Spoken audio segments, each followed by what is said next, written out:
Houston, our instruments are showing that we have a incoming message from deep space. Repeat, Houston, we have an incoming message from deep space. Houston, we will begin playing message now.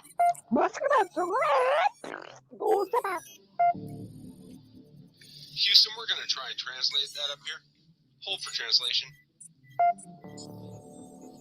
Translation complete. We'll begin playing message now. Hey, it's me, Melissa. What do you do when the aliens invade? Take a shot of MK Ultra and watch Melissa Jade. Put on your tinfoil hat and tune right in. We got that crime spree, flat earth theories, government conspiracies, a complex Mandela effects, unidentified objects, a mind expanding, fake moon landing, what it all been understanding. It's me, Melissa. It's me, Melissa. Aliens is on the sun or in Area 51. Time travels, unravels, haunted castles, cops are baffled, potential experimental thoughts that make you transcendental. It's me, Melissa. It's me, Melissa. Crime sprees, flat earth theories, government conspiracies, complex Mandela effects, unidentified objects, a mind expanding, fake moon landing, what it all been understanding. It's me, Melissa. It's me, Melissa.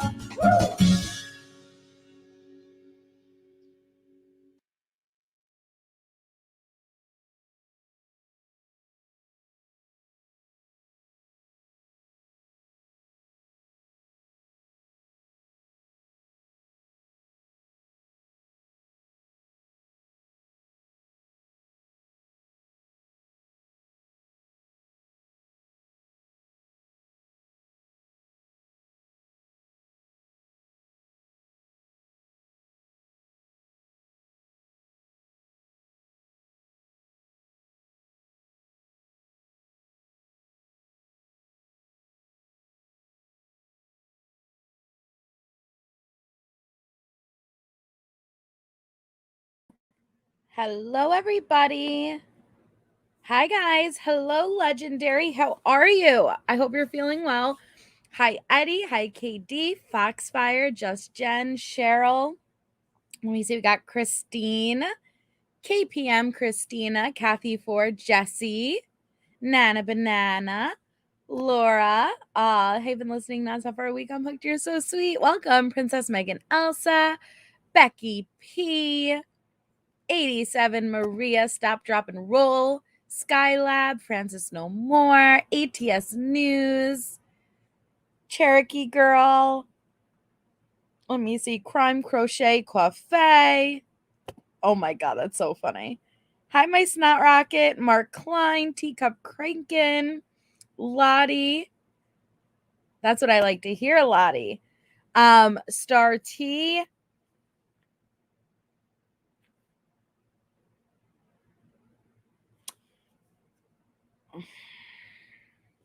Hi, Jesse.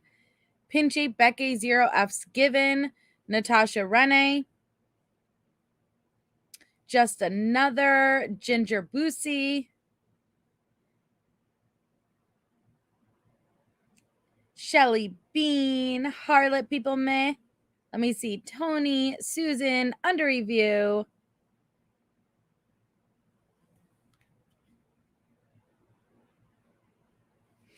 Artesia, Angel D, Lucia, Gamer Mom. Oh my god, we have packed house.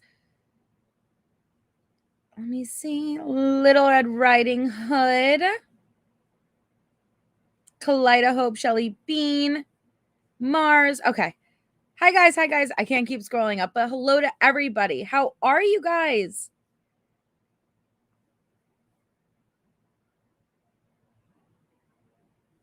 How are you? How are you? How are you? I apologize for being late, but it's lovely seeing you all. Hi, Mrs. Bendover, Musisty Mom. You should make the stop, drop, and roll video your action for the Letecia shows. I know, right? So, I hope you all are doing lovely. We've actually got another. Oh, that's awesome, KD. I'm happy. I'm very happy to hear that. So we are, hi Punksy. We're moving on to episode 24. And there are some documents from the case files that I wanted to go over with you guys that we hadn't gone over yet. And so we're going to start with that.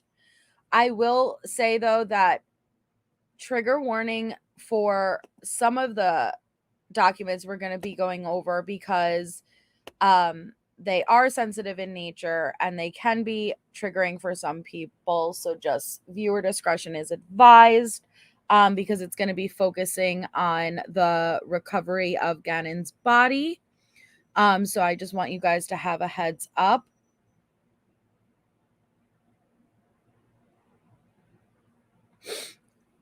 Hi, Trap Mafia. And then there's more lighthearted ones, but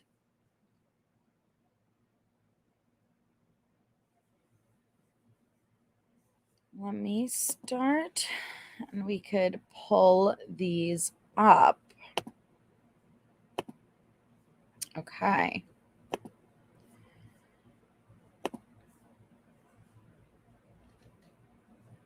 You're welcome, Little Red Riding Hood. So that's okay, big girl. Hi, Tracy. Okay. So, and you know, they're very sad to go through.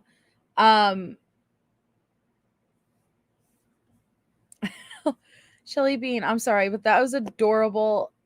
Sorry. It's adorable that you asked my Nightbot so politely. You asked my Nightbot so politely to drop Foxfire's link. Unfortunately, my Nightbot will not answer to polite requests. We have to command the Nightbot what to do. But there you go. There's Foxfire's link right there.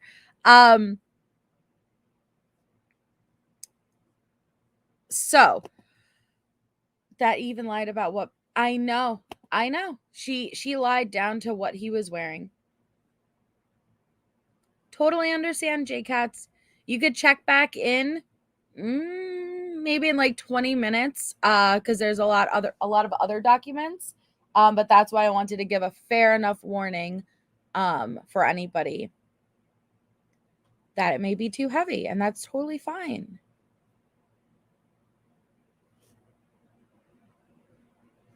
So the first document we have to go over says on Wednesday, March 18th, I, Detective Bethel, conducted further follow-up on this case. And approximately 4:28 p.m., Detective Mark Riley and I received a text message from Lieutenant Mitchell Mahalko requesting that we contact Lieutenant Scott Jones with the Santa Rosa Sheriff's Office, referencing a dumped body. I contacted Detective Riley, who said he would contact Lieutenant Jones for me because I was out of the office. Detective Riley later contacted me via telephone and told me he believed the dumped male juvenile was Gannon. Detective Riley informed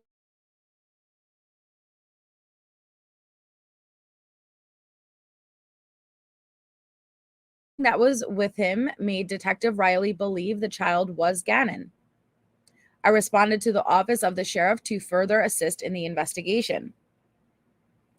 Detective Riley received photos of the scene where the child was found and the child while an autopsy was performed.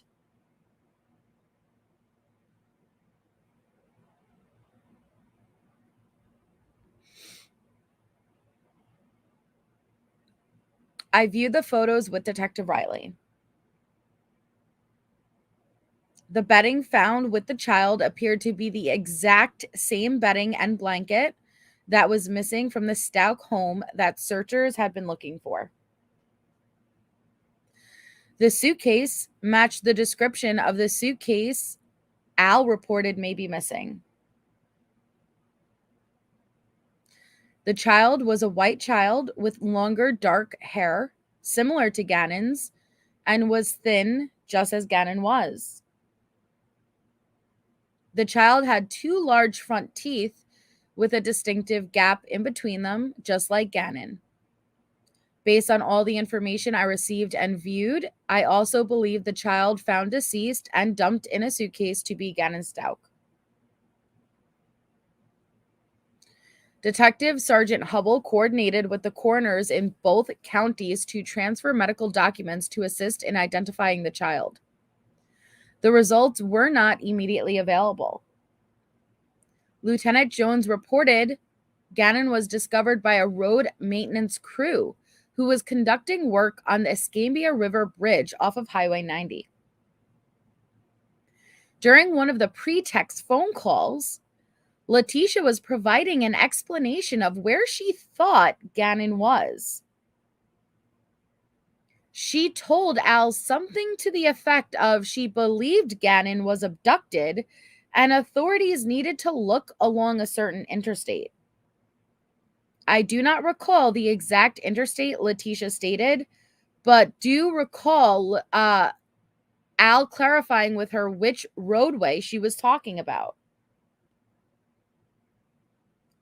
Al mentioned the roadway was located on the east coast of the United States. I will continue to document investigative efforts in additional supplements.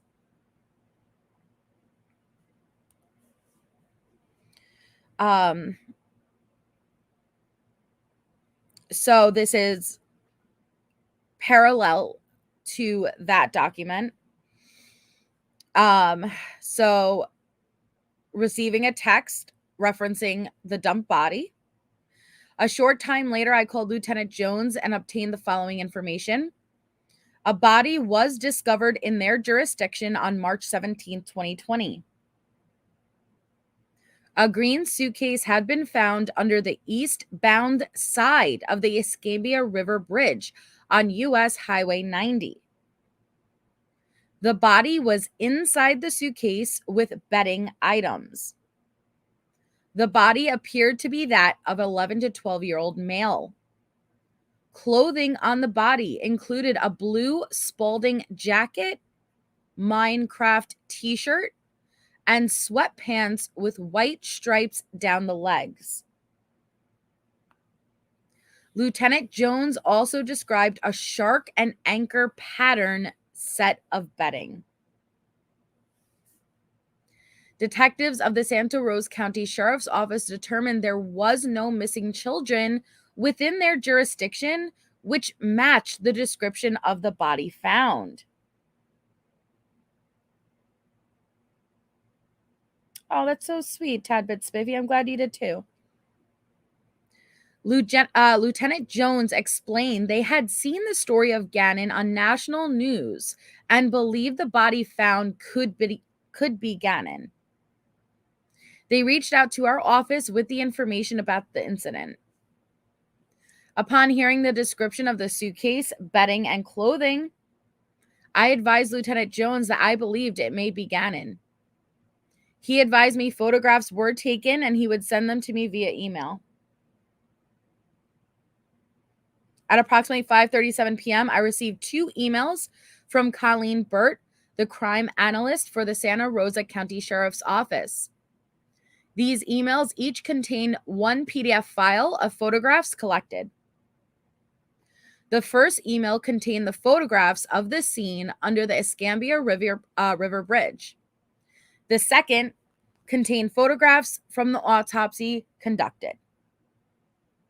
The photographs of the scene documented a Briggs and Riley green suitcase, a pillow with a predominantly blue and white pillowcase with a shark pattern on one side and anchor pattern on the other. 1 blanket found inside the suitcase matched the pillowcase with an anchor pattern on one side and a shark pattern on the opposite side. The second blanket is a red, green, black, and white. The pattern has designs similar to snowflakes. The bedding items documented in the photographs match the bedding in Gannon's room, which were photographed prior to the incident. So again, that proof of life photo taken the morning of, they bit her in the butt. The photographs documenting the body show hair and teeth similar to Gannon's. The child was a white child with longer dark hair on the top of the head, similar to Gannon's. The child had 2 large front teeth with a significant gap in between them, just like Gannon's. Photographs taken prior to the incidents were compared with the photographs sent from Florida. Based on this comparison and the matching bedding, I believe the body was Gannon. This information was relayed to Detective Sergeant Hubble, who coordinated with the medical examiner in Florida to transfer relevant medical documents to assist in identifying the child. The results were not immediately available.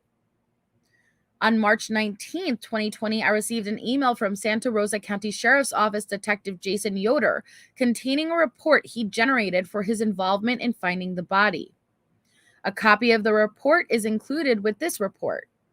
Photographs received were later placed into the El Paso County Sheriff's Office evidence facility under item number 702 for the case. So I know that's really heavy. It's heavy. But the fact that he was found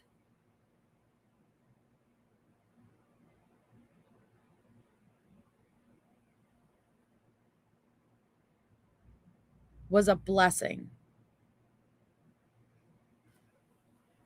Was a blessing, truly.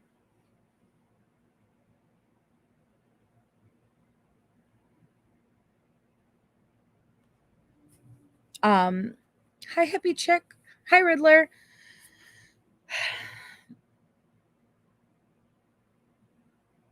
No, I don't think that they make him sound like his teeth were bad, but his 2 front, okay, you have to remember this way. While Gannon was alive, his 2 front teeth were more predominant and there was a gap. Now, you have to account for what happens during the decomposition process. And one of the things that remain are teeth, right? The teeth don't decompose. So what I'm trying to get at is if they were already predominant and kind of stood out a bit naturally, then as decomposition took place, they would only become more and more pronounced. And so I think they have to, in reports, they have to explain why they believed this body to be Gannon's. They have to make correlations. So not only, right, and the gums recede postmortem, exactly. So not only is the bedding a correlation, not only is his hair the correlation, not only is the suitcase the correlation, another way to identify and correlate this unidentified body to Gannon was he had a gap in the front teeth and his front teeth stood out a bit more predominant. So I don't think that they were making him seem like he had like walrus teeth or anything, versus it's what stood out and it's a way to identify him. You know what? I truly struggle with it, KPM. I really do. That's true, Katrina. Teeth have been solving crimes for centuries. Yep, and they used Gannon's teeth to identify him. But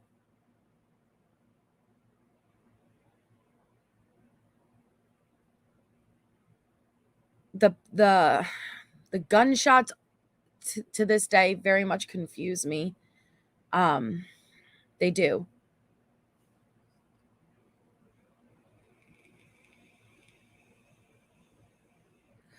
Right, Michelle Lee. Like you could kind of like they grow into them, right? They grow into them. Like kids, I feel like they grow at all different speeds, and sometimes different body parts grow faster than others, and sometimes that's why everybody goes through like the awkward phase, right?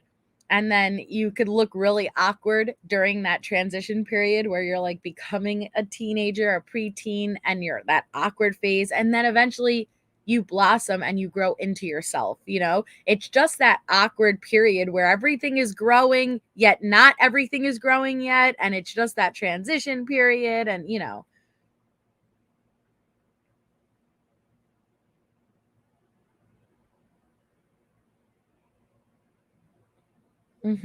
yeah.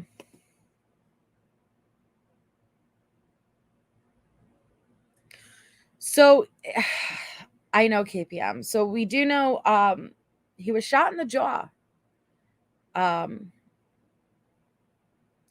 But it's hard to say what external damage the gunshots did because of the severe state of decomp he was in. Now there are some theories out there. Someone had left a comment. Oh, crap. Oh no, I still have it. Okay. Somebody had left a comment, and I wish they were supposed to email me. I wish I still hope they do. But the comment I had gotten, the person left the comment. She attacked him with a razor first, and why she admits Gannon and her bandaged it up. He never cut his foot, guys. She said that to cover up the blood dripping from him, putting him in the car and luggage to get him out of the house. I know things from going to trial. So apparently this commenter went to the trial. The family thinks the candle was a cover-up from her vicious attack, and she had drugged him first and then attacked him. And when he woke up, because when he woke up and he was like in a drugged haze, she was attacking him, but then blamed the attack on putting out the fire, and hence why she jumped on him. Really, it was her rage attack. And more than likely, a box cutter was used and a fire was a cover-up. She only shot him to make it seem like a cartel Sunday night when she knew he needed emergency care, because she realized that it was going to be apparent child abuse. And that's when she decided to take him to Palmer Lake and shoot him again. She said, it is not a fact that he came home. It is a narrative FBI went with because at the time, no body and they needed a crime scene. Gannon was never seen on CCTV shadows and movement. Don't make it a fact. The FBI had to push that narrative to arrest her with no body. We all know he was at Palmer Lake, and no, they won't tell the public this. And then she asked if she could come on panel. She could tell me what really went down. She said she did go spend 10 days there and met the family and District Attorney Allen, and she met Grusing.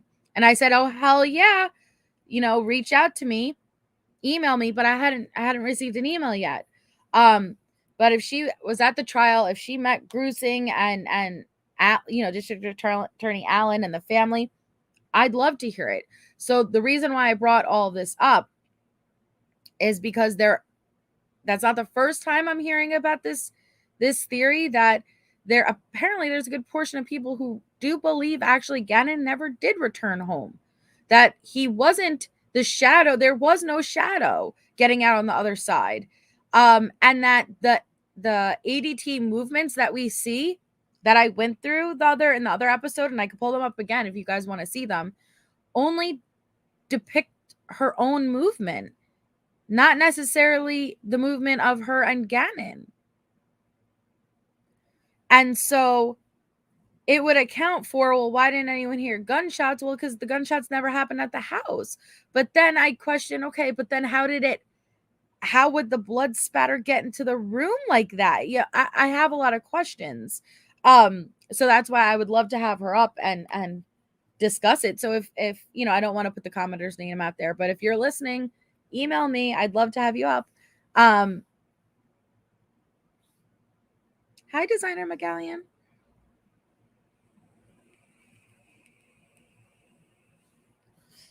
Oh, so you believe too? That's interesting. See, I'd love to dive a bit deeper into that aspect. Because I think it makes a pretty significant argument that, listen, if it was before they found Gannon's body, it is true that there is certain things that they have to do in order to make an arrest. And if they did have to establish a crime scene, I could actually believe they may have said, yep, okay, he came home. Not saying that they flat out lied versus they don't know for certain, but they established it because what are you going to let this woman walk? You know what I mean?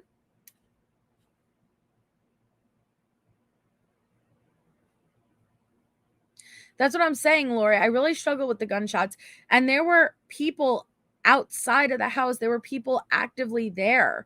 So the lack of the gunshots and really just the fact that they're perfectly in the pillow and like they're not in the room. And I'm not a gun expert. I'm not even a gun familiarist, you know, like, so I don't know, but I would imagine there would be evidence of the gunshots anywhere in the room. But, you know, hi, Tim Green. How are you, darling? Yeah. And the box cutter, right? That box cutter is significant just because she kept bringing it up. Also, she latched on to the fact that he came home. So I don't believe it because she said he did. Well, I completely understand why it's like, wait a second, if you're pushing that, then I don't believe he did. You know, like I totally understand that. But I think that, well, at least I had thought, and I'm totally open-minded and willing to change my mind, but it was the one thing she was telling the truth about. So for everybody to say he didn't come home, I thought she got so angry and pissed because damn it, it was actually the one thing she was being honest about. Hi, Allie. That's true too, Wolfie. She was obsessed with that gate and how Gannon was the only one with the key and he's the man of the house and yada yada yada, you know. There's a comment on the Gannon subreddit from someone who knows the neighbor who had the video. They mentioned another video that wasn't shown at trial. That's interesting. Thank you, Allie, and yours as well. Obviously, you've been so amazing throughout all of this. I very much appreciate it. I have suspected that she used the truck to chase him down in a field to torment. He was trying. Oh my goodness! But see, like again, I'm totally open-minded to. Well, you know what? Let's entertain for a moment. He never returned back, and he was at Palmer Lake. But the room, the blood spatter, the blood, the amount of blood volume that was lost in his bedroom, that is where this very static, significant event. We can't argue that. That's where the evidence leads us. So if I'm to believe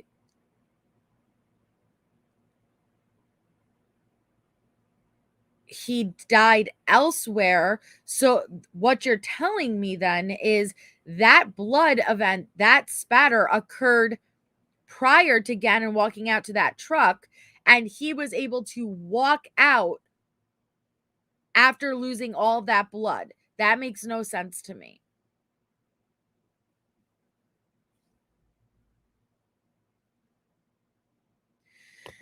That is true. The arterial bleed and how to stop it search is so weird. That is true.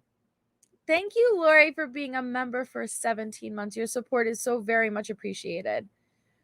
I think it all started with the candle and then everything else. Oh, it absolutely did. but right, ATS, like trying to figure out the course of the events, like how did the sequence of events play out? It doesn't make sense because we know how much blood was underneath that candle wax. And so it's like he was significantly bleeding from the candle incident, whatever it may have been. But then we see him walk out. And then if we're taking into account the foot, that was significant bleeding Saturday night too. So Saturday night, significant bleeding. Sunday night, significant bleeding, all the way into Monday. This kid was tortured. Hydrocodone will slow your heart rate and blood pressure, but will it thin your blood? That is a good question. Let me look that up. I don't know if it will thin your blood.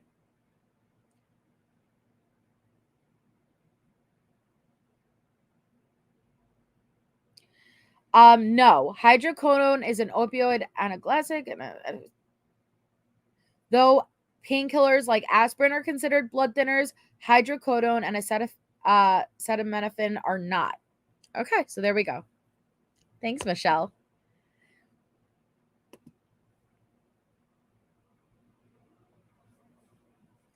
Lena said she carried him. Would you like me to pull? Harley. Lena said she had to carry Gannon with Letecia downstairs and that he was no longer crying. He was no longer responsive, that Letecia had to bend Gannon's knees for him because he could not, and that he was sleeping. And they said, well, how do you know he was sleeping? And she laid her body straight out on the couch with her arms at her sides, and she closed her eyes, and she said that's what Gannon looked like. So I don't know if that's anything wrong with them. And don't forget what Harley said on the stand. That's true. That's true blood-wise, right? That's true blood-wise, Harlot. And so that's, see, this is what I'm saying. It's very hard. But then if we're taking Harley, right? Harley on the stand, who openly is admitting that she lied because we have her previous statements and they do not align, because she said she saw him Monday morning.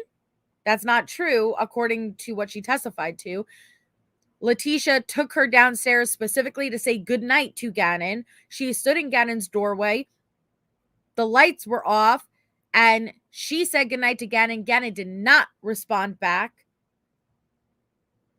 And that was almost like a proof. So like what, and how did Gannon go from the infamous last video, we know, the I'm sorry, like I'm just scared about my burns, to out? He's no longer crying. He's no longer responsive. He's being carried without waking up. It's just so peculiar. Thank you, Katrina. The burns and foot injury were unconfirmed by the medical examiner, right? So, yes. Gannon was in a state of severe decomposition. So, unfortunately, he no longer had the outer layers of his skin for them to be able to determine whether or not there were burns. Now, Letecia depicted burns on like his forearm area. And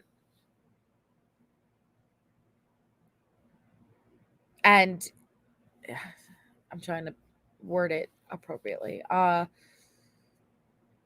He was in a very severe state of decomp, and so they were not able to determine that, sadly. So no, with the foot injury though, same thing.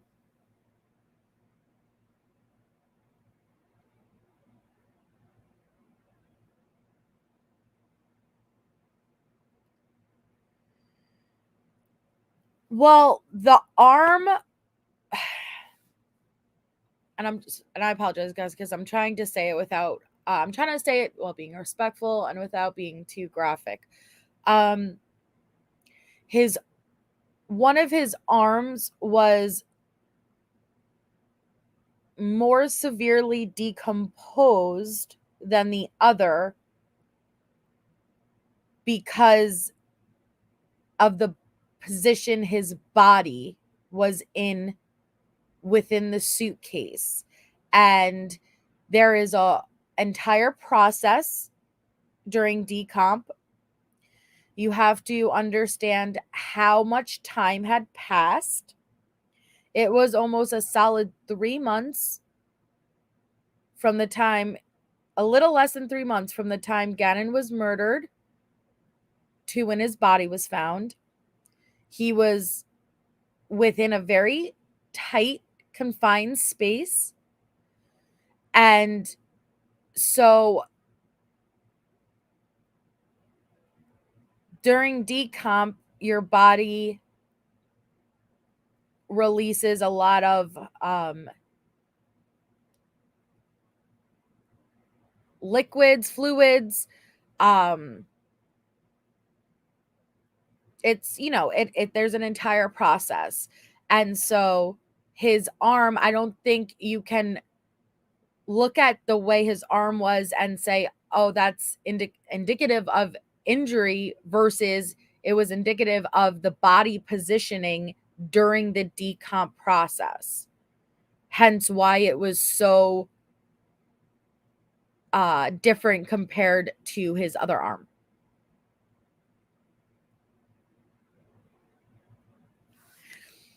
She did. She said, so this is the hard part. Even the medical examiner doesn't know the order of the injuries. No, he was not in the water, Mrs. Bendover. All that they know is that he was stabbed,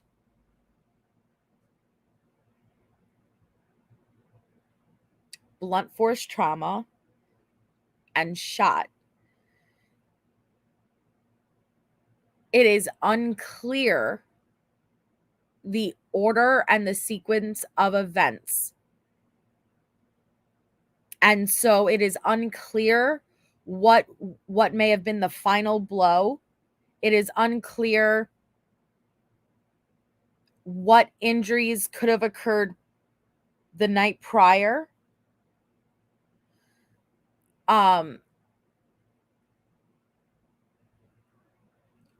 But that's what I'm saying. His bedroom was very evident of a static event. And they explained the static event on the stand as, sadly, this was not a quick one spot killing. This was movement all around the room. And they were able to determine that 2 of the blows to Gannon occurred when he was on the floor, as opposed to the majority of the blows which occurred at bed or standing height. Now, when I say blows, it is unclear whether it's a blunt force trauma hit, a stab, or a gunshot. But based on the blood spatter, they're able to determine the movement and that he was on the ground for at least 2 of the injuries. Is it non-static? Oh, I'm sorry, then non-static. Non-static. Whichever it is the one that means a lot of movement.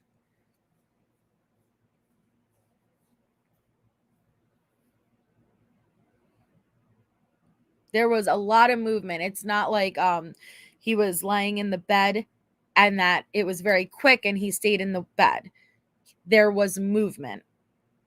I think I put static in my head because I think of like electricity and movement. So I might have probably said it wrong. But it was a lot of movement.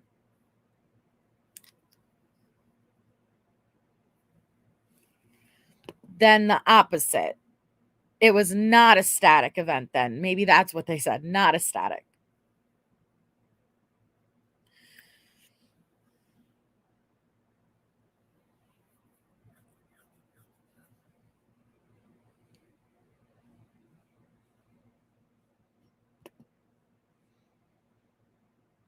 Yeah, at one point, you'll a body will bloat and change color. And then lividity occurs. So because your blood is no longer pumping, you will no longer keep the color and complexion that you have when your heart is pumping. So lividity occurs, your blood pools and settles at whatever point, is lowest, gravity. And you'll bloat and your color can change.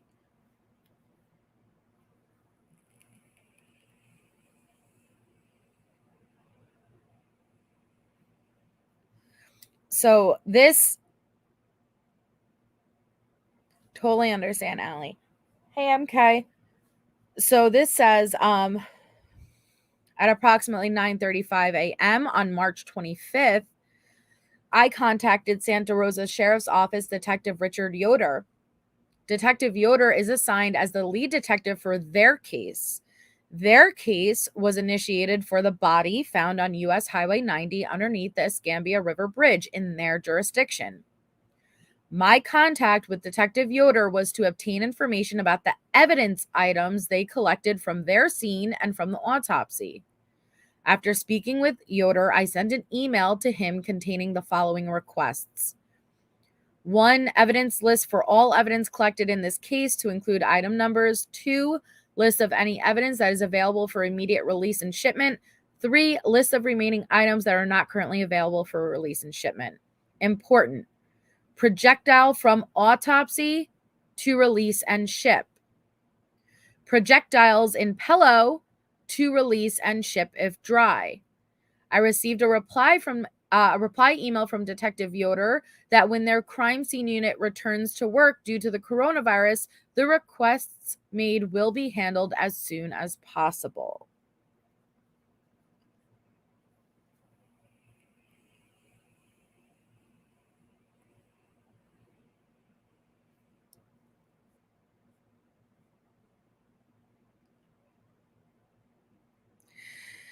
See, I would absolutely agree with you there.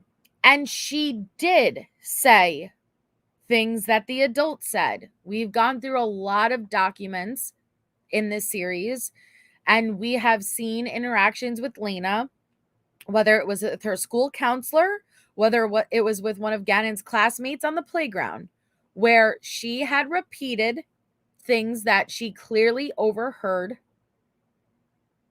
I totally understand teacup cranking, that she overheard from her parents. But I'm telling you, if you want me to pull up the safe passage interview again, every single thing in that safe passage interview that we can verify with the information we have, Lena's spot on. Even down to Lena pulled her sleeve down and accurately showed where Letecia had her burns from the candle. Yet we watch how many interactions with Letecia, how many interviews, and every single time she talks about her burns, she pulls that sleeve down and bends her arm and shows it the same way Lena depicts it. Lena also talks about being in her dad and Leticia's bed while Gannon was downstairs crying, and she was there with the dogs. That video that Letecia took of Gannon crying, you guys, Lena is laying in that bed with the dogs when Letecia goes down and Gannon's crying and she records him. All of the things that we can verify it adds up. So the things that we can't verify, like helping carrying Gannon to his room, Gannon sleeping, I'm sorry, but I'm inclined to believe. I really am, because there isn't anything else in that safe passage interview that doesn't add up, that doesn't line up. And that's not going to be information that she overheard her parents saying, because they would not have that information. It may not have been a burn. But the point is that Lena was accurately relaying how it happened in her eyes, right? So the question isn't whether Letecia legitimately had a burn. The point is that is Lena accurately repeating what she experienced? And if she experienced Letecia pulling down her arm and showing her this burn, or talking to her about this burn, right? The same way we've seen her do it in so many interviews, that means she's accurately repeating what we've seen Letecia do. So why wouldn't we believe that that's exactly what she did with Lena? So I don't know. I just feel now that doesn't mean, now listen to what I'm going to say. That doesn't mean that Letecia didn't have Lena see what she wanted her to see.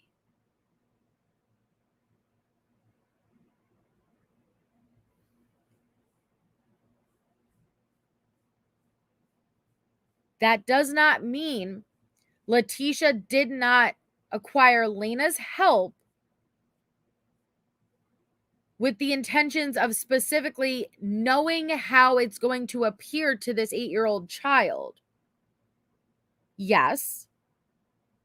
So when we're listening to what Lena says, that doesn't mean that things can't be set up in a way for her to remember it like that. You know what I mean? But I think it's accurate and close to what she experienced through her eyes. It's not a recording. It's the safe passage interview with Lena. She's a minor. It's not available to be released, but I could pull up the safe passage transcript.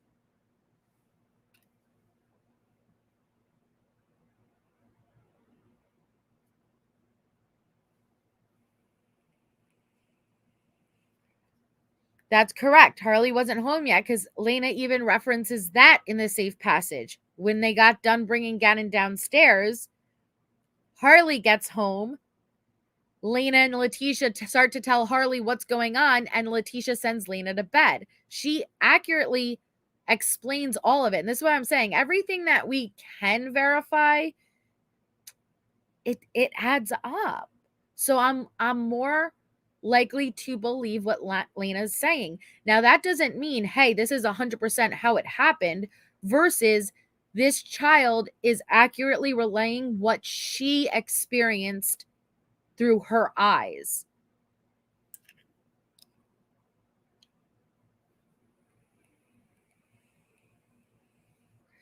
I try to do that. It's just, that's what's so hard though, Katrina, even just with the evidence alone. Maybe we'll do an episode just for that, kind of like separate everything else and let's look at just evidence and the facts of, here, this is what we have. This is what the evidence show us. Let's try to think of a theory that fits this. But it's very hard because the evidence, I don't want to say contradicts itself, but it's like, this doesn't add up, especially with seeing him walking out. You know, okay, well, that limits whatever injuries he may have had, because we see him walking out. It's very hard. Isn't she amazing, Turquoise? She has a great channel.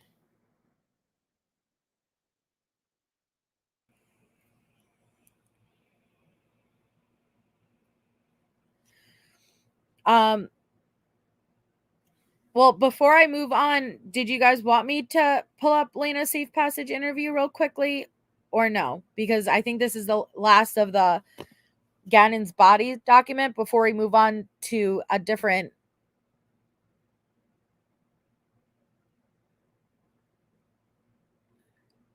Yeah. Before we move on to the different documents, do you want me to pull up the safe passage interview real quickly? Okay.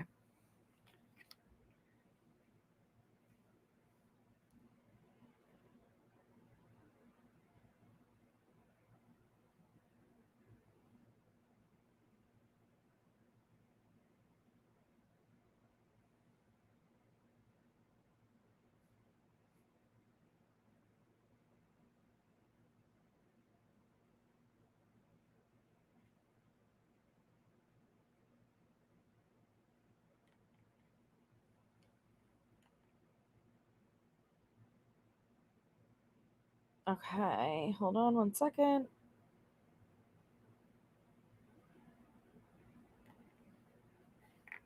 Here we go.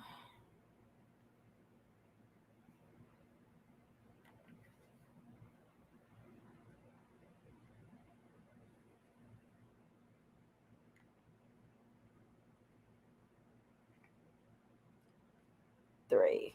Okay. So let me just send this to myself and then pulling it up. All right.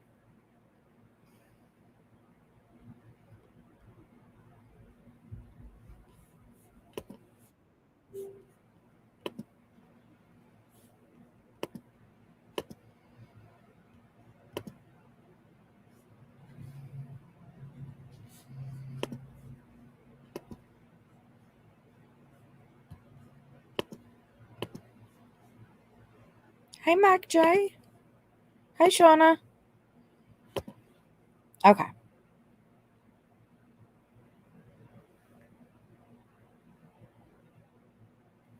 So, this is depicting the safe passage interview, and this is with Gannon's parents, Lena's parents.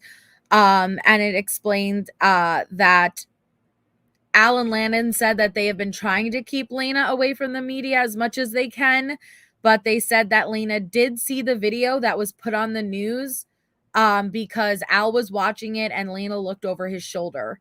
The video on the news is the home camera system where it is assumed that Letecia and Gannon get in a red truck in the driveway. Both parents said that Lena is seeking a lot more attention lately. They said that Lena is starting to put some things together from when Gannon went missing. They said that Lena has realized that some of the things that Letecia has been saying is just a lie.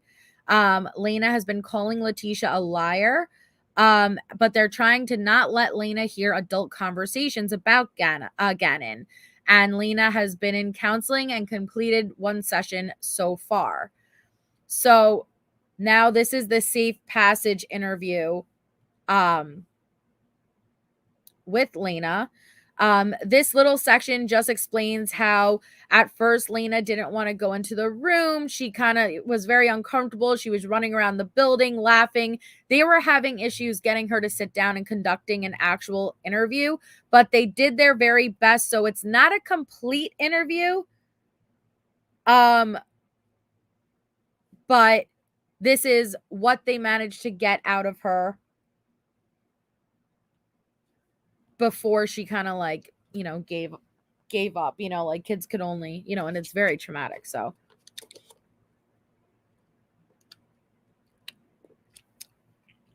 Teresa, we're going to get into that. Those are some of the documents that I have to pull up next. And sorry, I was just taking a sip of my drink.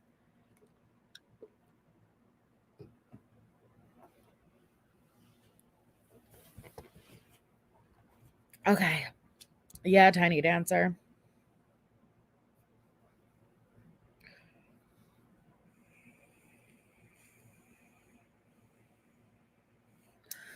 Well, that's a great question, Marge, but doesn't surprise me. Harley didn't notice his wall because officers were there that very day. And we watched the body cam footage of the officers in their room, and we don't see the wall. We don't see anything really there. His grandma slept in his bed. Okay? And so she did, and when I say a pretty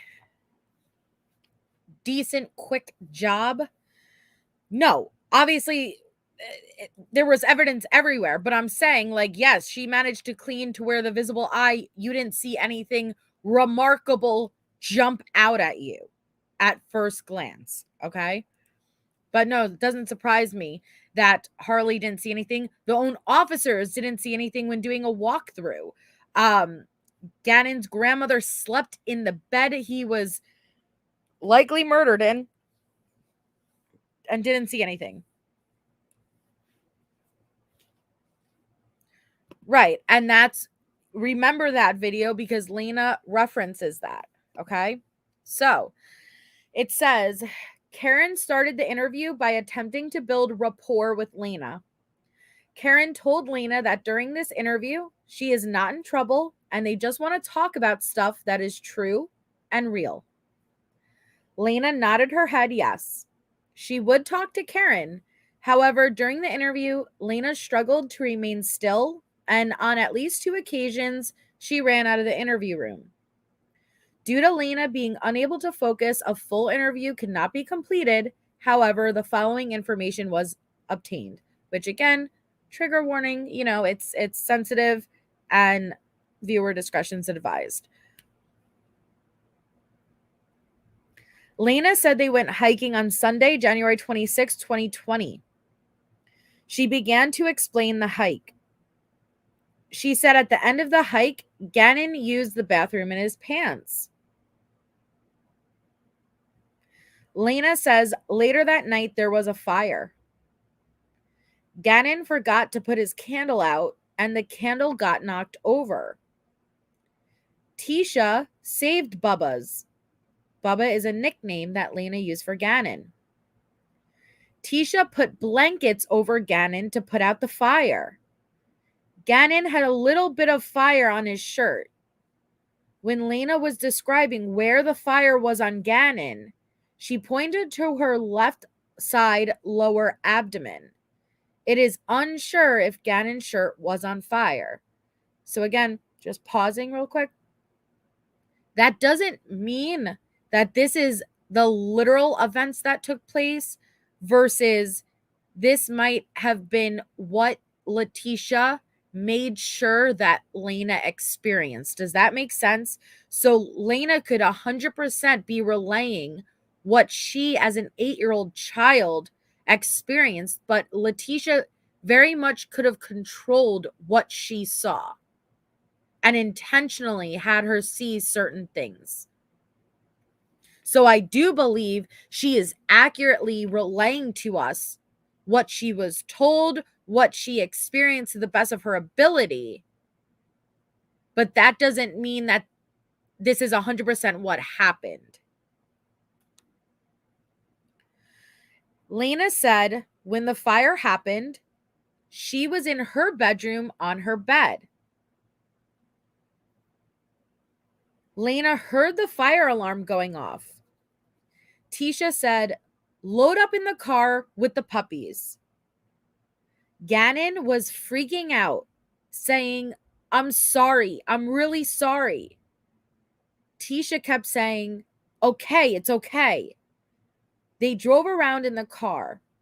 When they got back home, Tecia told Lena to go into Ticia's room because she did not want Lena to go into her own bedroom. Lena said Tecia did not want Lena in her own room because people can look through her window. Now, I'm going to pause right there again. That I 100% believe. And let me tell you why.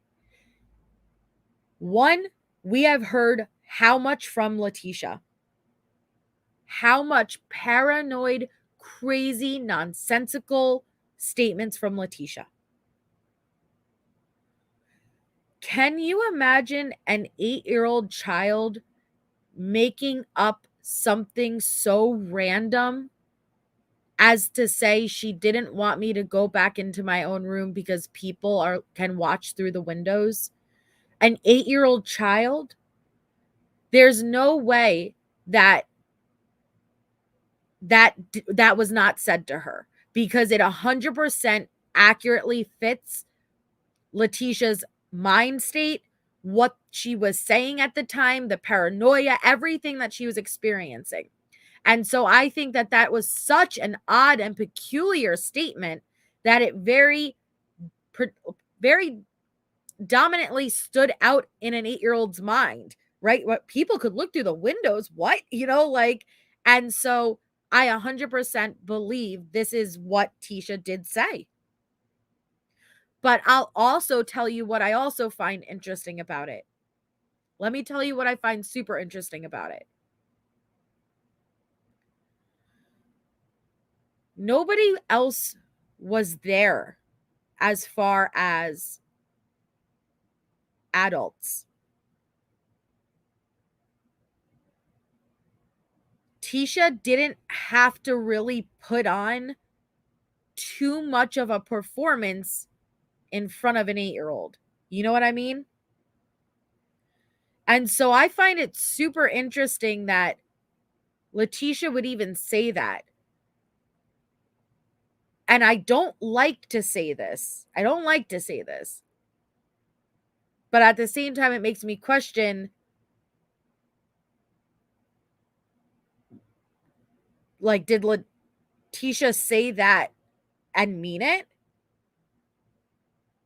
Because I could understand her saying crazy things to other adults to get herself out of this situation. But I just find it super interesting that alone, when nobody was looking, just to like the 8-year-old child, she said something so, because she didn't have to say that. Or once again, she could just be overcompensating like she always does, and in that paranoid, crazy mind state and just overdoing everything over the top. I don't know. So it says, Tecia did not want Lena to go into her own room because people can look through her window. Lena was in Tecia's room and was watching the puppies. Tecia was downstairs with Gannon. Lena could hear Gannon crying. You guys, we could verify that. That horrendous video that Letecia released of her questioning Gannon about the fire, and he is crying. The very beginning of the video, when Letecia claims she accidentally starts recording, she's in her bedroom. And when she flips on the light, you see Lena laying in their bed with the dogs. And she's like, "What's wrong?" And then Letecia walks through the house. You see the TV on with the news in the common area. And then she turns the corner, goes down the stairs into the pitch dark, and there's Gannon crying. So what Lena is describing, we know happened. We saw it.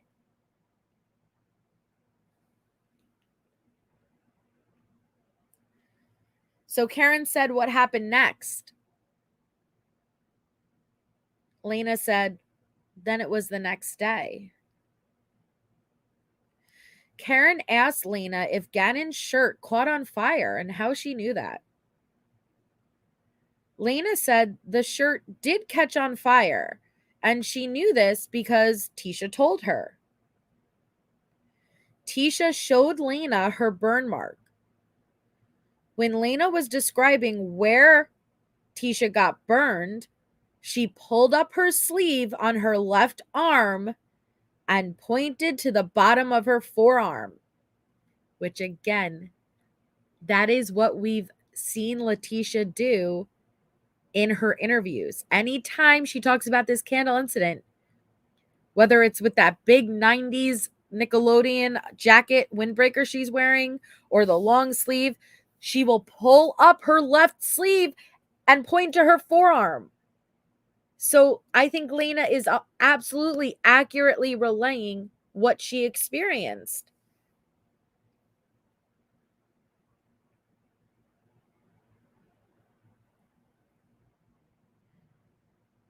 Gannon's burns were also on his arm, but Lena did not know which arm.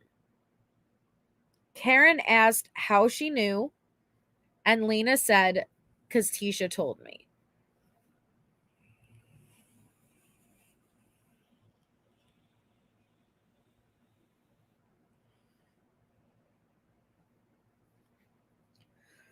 Oh, I don't think Letecia told Harley anything as far as the truth.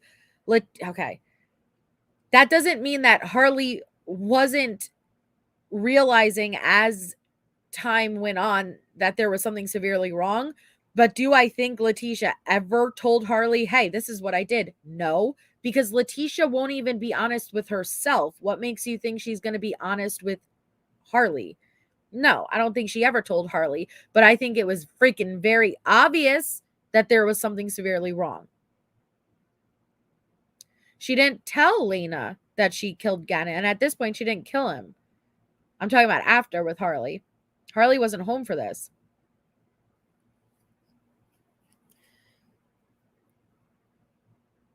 So Tecia showed Lena her burn mark. Oh, I'm sorry, I said that already.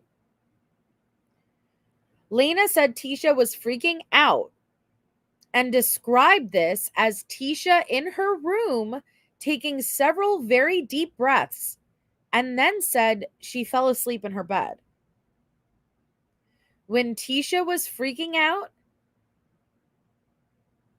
Gannon was in Lena's bed because there was smoke downstairs. Tecia and Lena put Gannon in Lena's bed. Gannon was crying, but not anymore when he went into Lena's bed. Gannon did not say anything when he was crying. Lena said when it was time for her to go to bed, Gannon was taken to his room by Tecia and Lena so Lena could sleep in her own bed. Lena said when Tecia moved Gannon to his room, Gannon was, and it's in quotes, asleep.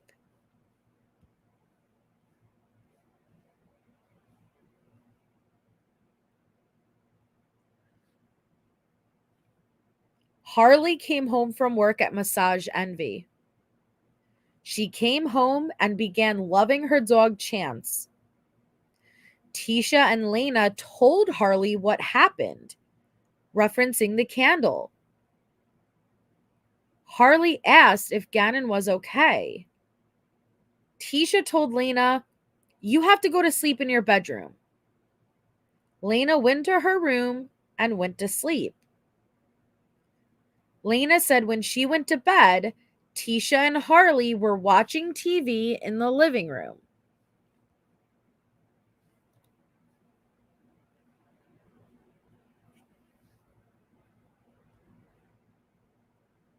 When Gannon was in Lena's bed, Lena was in Daddy's room in the bed with dogs.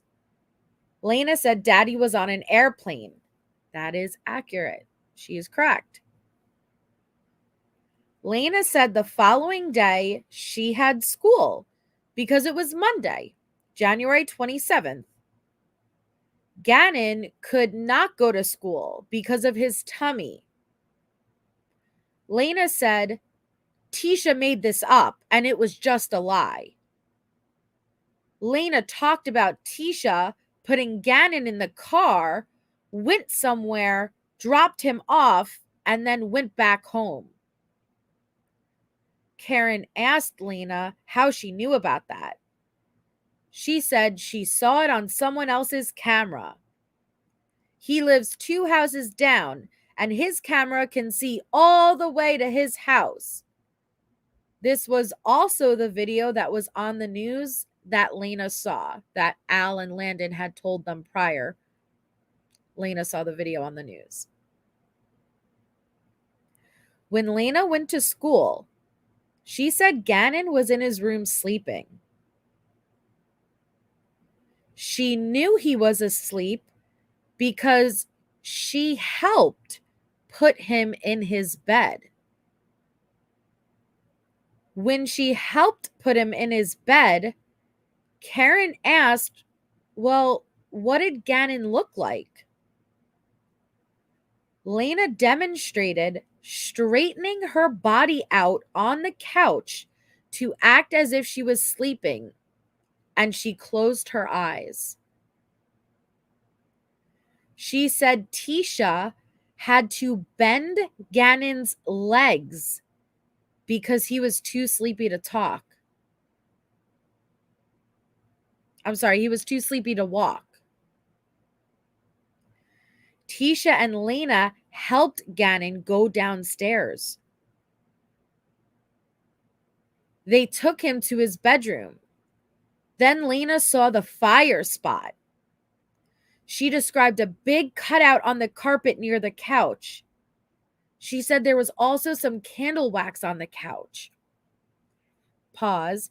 Well, he wasn't already dead, Mrs. Bendover. This is the part that's crazy.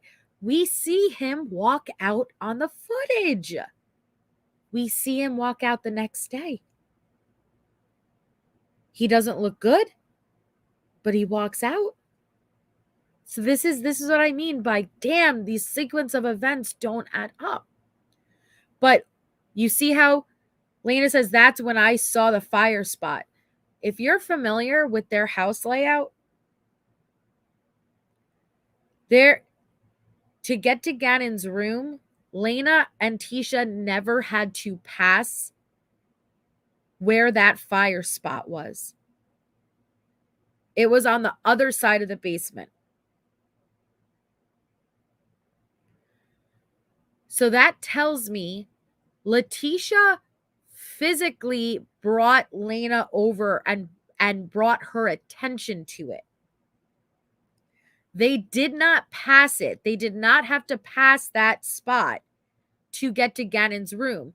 They had to go out of their way, away from the stairs in the other direction, for Lena to see the burn. So that tells me you brought Gannon downstairs, put him in his room, and for whatever reason, Tecia made sure to bring Lena over and show Lena the burn and the carpet cut out and the wax on the couch.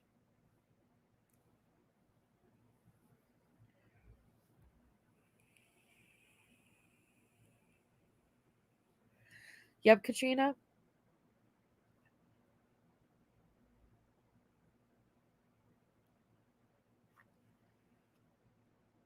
Lena said when she was getting ready for school, Harley was at work. Lena asked Karen if she could use the restroom. When Karen and Lena came back, Karen continued the conversation discussing what occurred when she came home from school. Lena said Tecia was the only one home and she just got done working out. Lena asked Tecia where Gannon was, and she replied he was downstairs sleeping. Lena asked if she could go check on him, and Tecia said no. Lena described Tecia as cleaning stuff.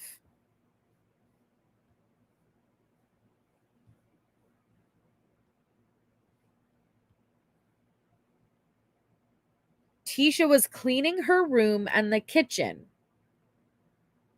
She got the supplies to clean from under the sink. While Tecia was cleaning, Lena went outside to ride Gannon's bike because something was wrong with her bike. When Lena was done riding her bike, Tecia was the only one at the house and she was still cleaning.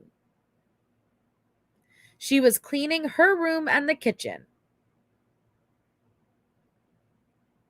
Lena said when Tecia went to pick up Albert from the airport, she stayed at the babysitter's house. When asked what occurred next, Lena said it was Tuesday. Lena did not go to school because Gannon was missing. Lena said that Tecia acted good with her and then left the room. Karen was able to get Lena back to the room to continue the interview. Karen was able to only ask one more question of what Lena had to eat. And Lena replied, popcorn, soup, beef jerky for a snack, and had cereal for dinner. Lena then walked out of the room, concluding the interview. So that's Lena's safe passage interview, guys. And if you weren't here for all of the episodes, there's a document that depicts Lena when she finally returns to school, because she was out of school for a bit. I think it's in February. She was speaking to one of Gannon's classmates on the playground and told, she's like, "You're friends with my brother?" And she's like, "Yeah." Well, no, he's like, "Yeah." And she explained how her stepmom, Tecia, took Gannon out with the carpet.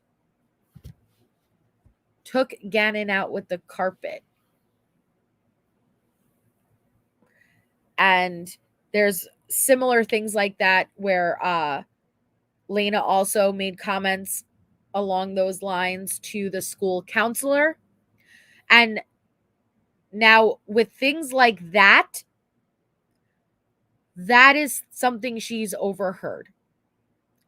Unfortunately, that is most likely Al and Landon trying to make sense of the situation, and they were probably speculating what the hell's going on. Where's this candle incident?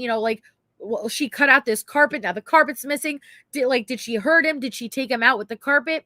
And sadly, unfortunately, Lena overheard little bits and pieces, and she's repeating that.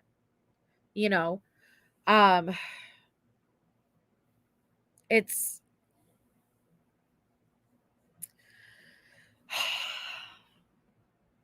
but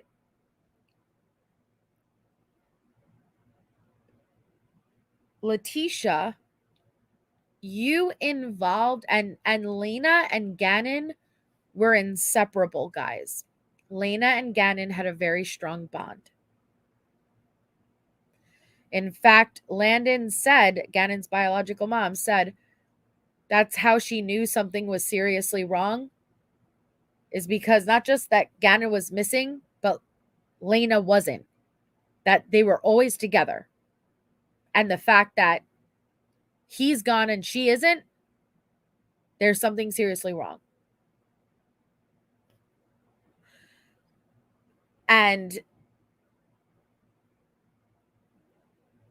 the fact that not only would you do what you did, Letecia,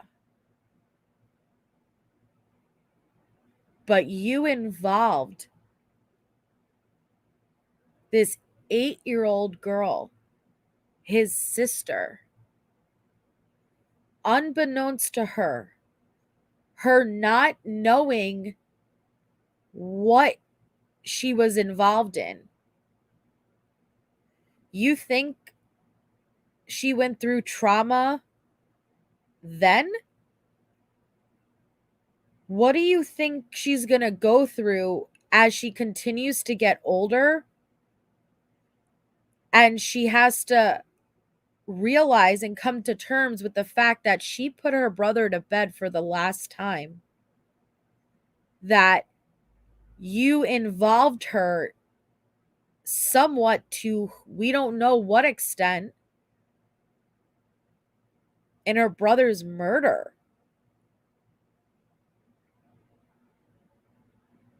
Letecia said she had Lena always help clean up. When asked if she had Lena help clean the blood off the walls,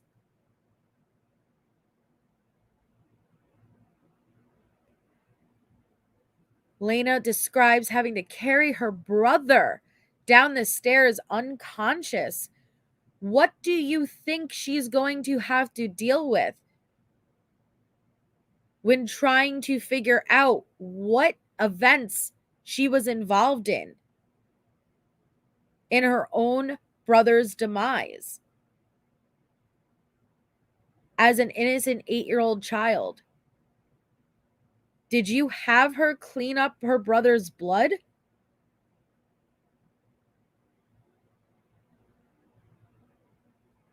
She's a monster. Letecia's a monster.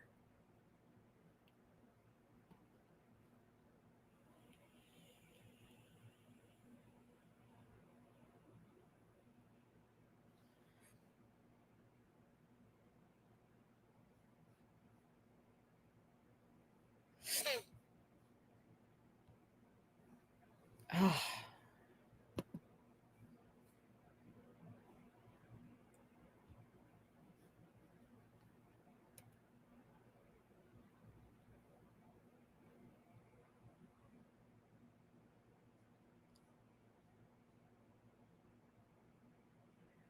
Okay. So let's move on to a little bit more of the light-hearted stuff for the second half of the live. Because that, the first half was very heavy, very, very heavy.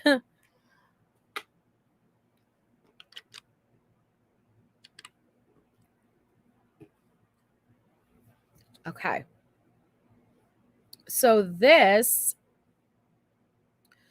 is about the Zelle and early warning services, and it says the Zelle response. Let me see, what was this? It's records, and it says, in my court order to Zelle, I requested information and transactions relating to Letecia and 22 specific money transfers. So there were 6 different active accounts identified. The first 3 accounts were with USAA Bank, 2 for Letecia and 1 for, I'm assuming that's Harley. The next 2 were for Wells Fargo accounts, 1 for Letecia and one for Letecia Hardin and 1 for Letecia Stauch. The last account was for Bank of America for Letecia Stauch. All accounts listed were active except the Wells Fargo account in the name of Letecia Hardin. There were 2 active email addresses associated with Letecia for both her USAA account and her Wells Fargo account.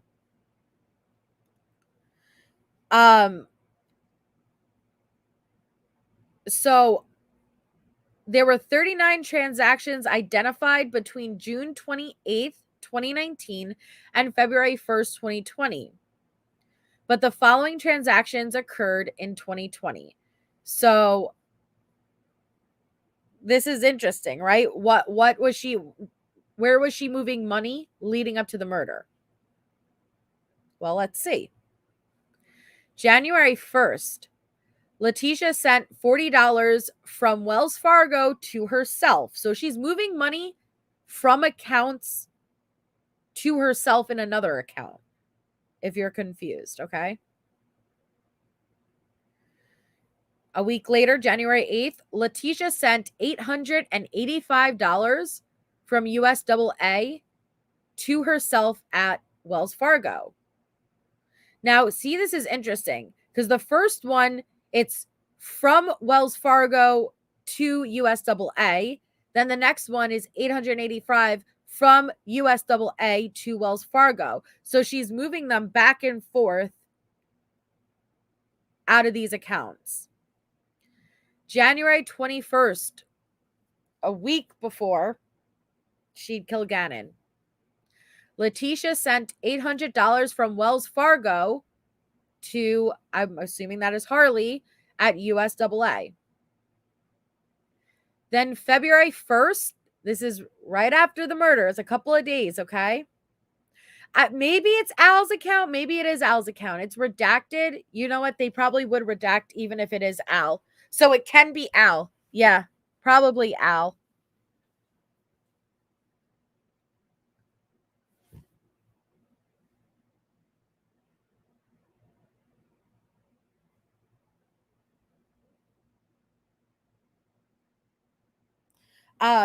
It says Letecia sent $478 from USAA to herself at Wells Fargo. Again on February 1st, Letecia sent $478 from USAA to herself at Wells Fargo.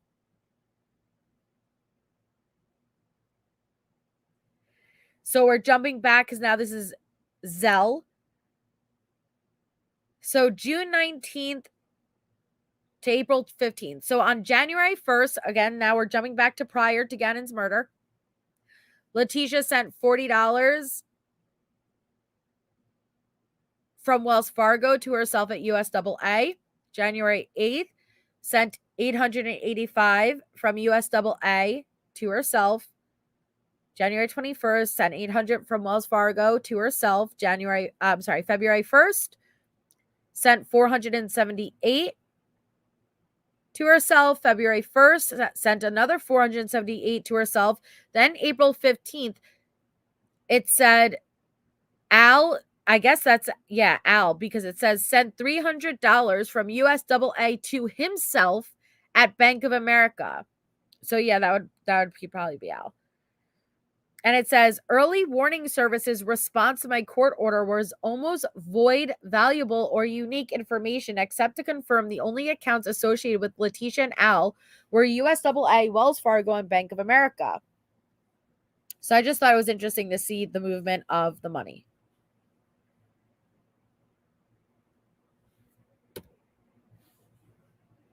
So we have another Letecia tip. Letecia Logic. I need like a little theme song for Letecia Logic. So Letecia called the tip line again.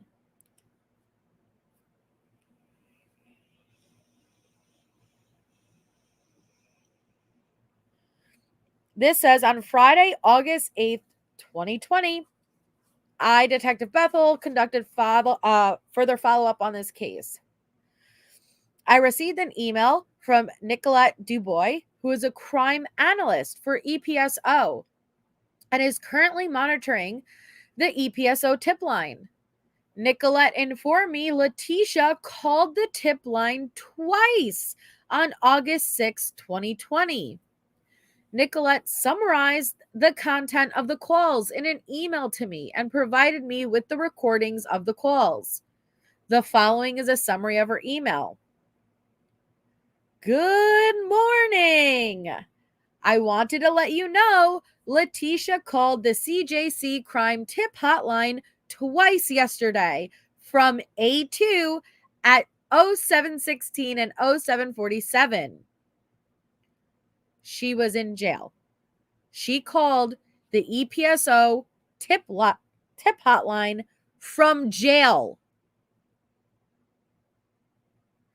In the first call, she said she wants to report something going on, and she knows people here hate her, and she didn't do what people think she did. She says people are money laundering money and that they used to do it out of a coffee store, but now another location.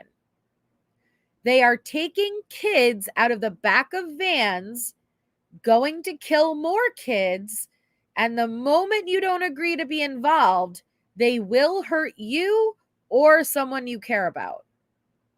They are also trying to break out one of their leaders from a supermax, and they have an engineer helping. She knows places you can go in Cannon City and Denver to find them. This is what got her into this situation in the first place. They hurt her child already and are getting worse. They are in Colorado Springs right now. The second call was just seeing if anyone got her message because time is of the essence and she wants to talk to someone. Yo. Yo.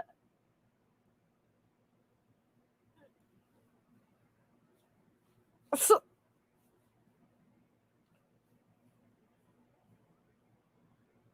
good night, Michelle.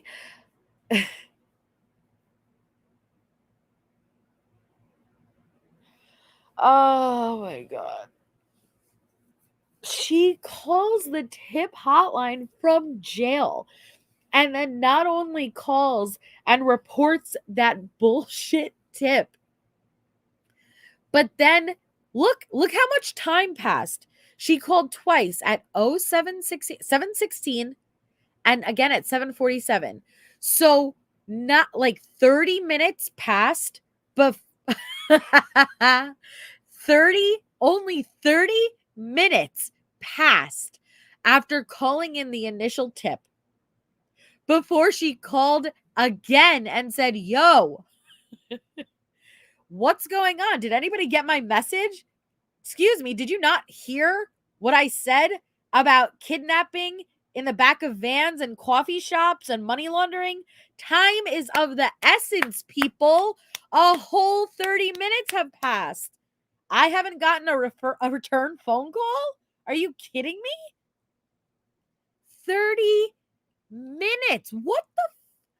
What in the Elmer Fudd did you expect them to investigate in 30 minutes? Not even Domino's upholds their 30 minutes or less delivery for free pizza anymore because it was unobtainable. Yet you want the FBI to investigate literally an entire money laundering scheme and kidnapping in the back of vans in 30 minutes or less?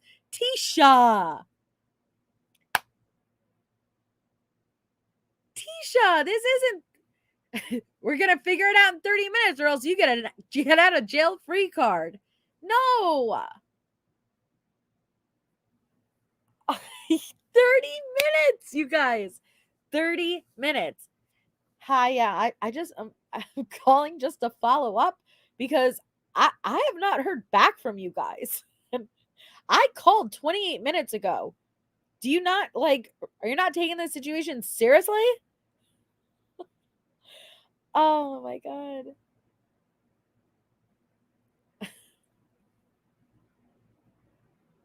I'm so fascinated by her brain. I'm so fascinated by it because I just want to peek into it in these moments and does she really think this is going to work out?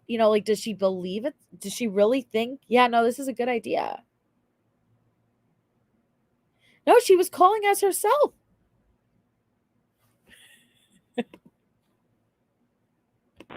No. Yes. No, sir. I mean, John, no.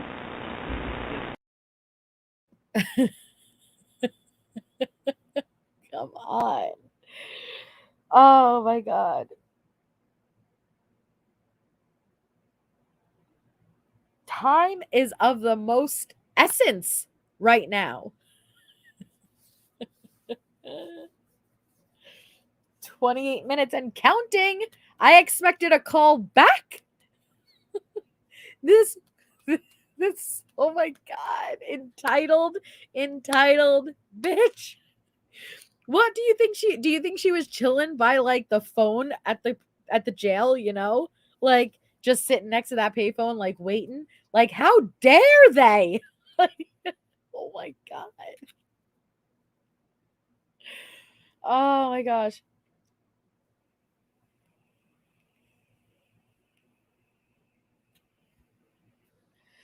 So let me see what else do I got.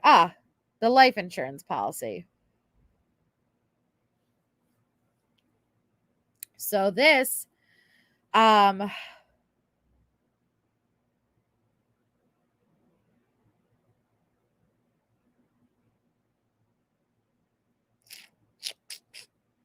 USAA life insurance. You know what? I probably should have saved this because I have more documents on this that go into detail. I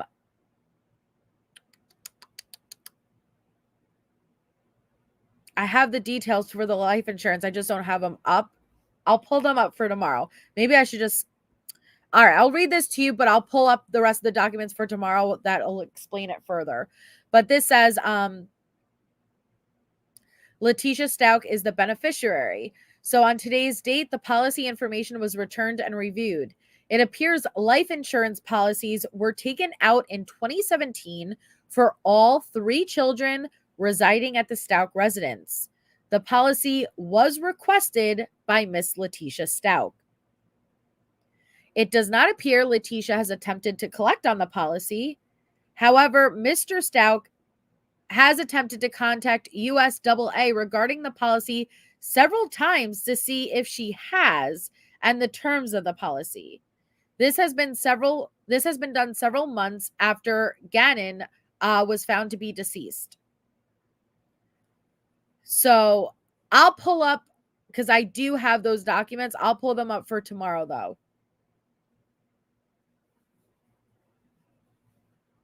The details of the life insurance policy she had on Gannon. Yeah, she had it, and she took it out.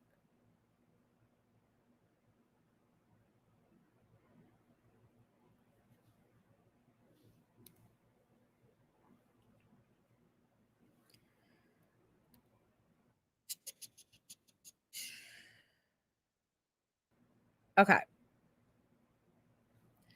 So in this document, it says on February 7th, 2021, Deputy Michaela James was assigned as Bravo Mod.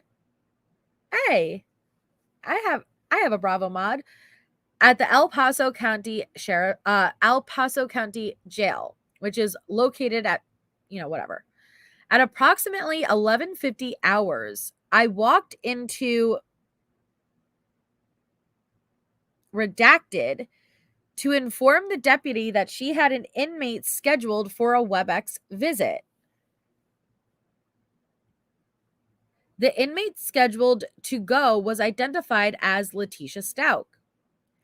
Due to a previous incident with Letecia during her extradition, I do not interact with Letecia. Letecia is a 2-dep FRAD inmate, meaning 2 deputies must escort her to her professional while she is in full restraints. Due to the previous incident, I assumed duties in Redacted while the ward deputy and the AMOD duty walked her to her professional. Approximately an hour later, I returned to Redacted to allow the other 2 deputies to escort her back to the ward. Upon returning to the ward, the second deputy quickly stepped away to grab an item out of the mod. Miss Stauch began speaking to me before I was able to leave the ward. Letecia said, "Hey, psst, I'm sorry for what I did before. I wasn't on my Ativan. I've been wanting to tell you that ever since, but I never see you.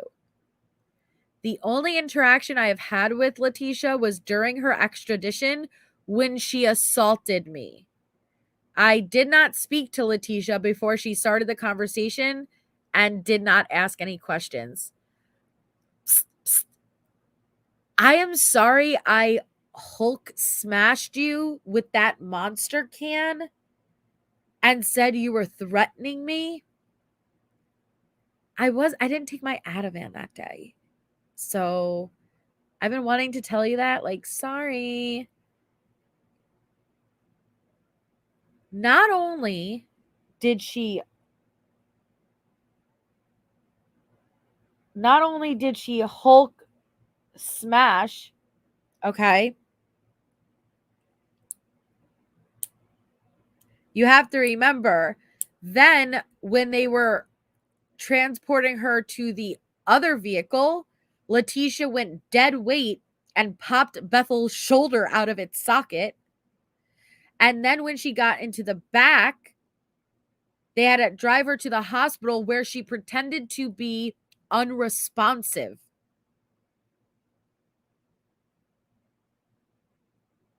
No, this is the one that got concussed, that got hit in the head with the monster can. Bethel is the one who hurt her shoulder. Then when they got her to the hospital, she pretended to be unresponsive. Like she pretended to lay there and like she wouldn't move. They had to literally carry her. And then in the hospital, Letecia turns around, and this is in the documents. We went over it. Letecia turns around and then all of a sudden goes, Bethel, what happened? We were having such a good time. We were playing trivia. What happened? And she pretended that she didn't have any memory of Hulk smashing Deputy James in the head or literally dropping her dead body weight and refusing to get into the car the whole way to the hospital. She pretended that she had no memory. And what happened? We were just playing trivia in the back of the vehicle. Everything was fine. Where are we? Why are we at the hospital? That's what she did. So that's the last time Deputy James saw her. And then all of a sudden it's like, psst, psst, psst, yo. Just want to say sorry. Like, sorry about, that day. I wasn't on my Ativan.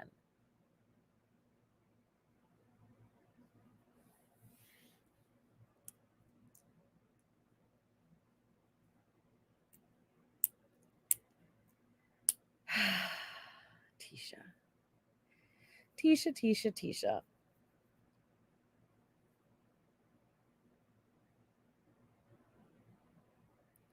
She just keeps on.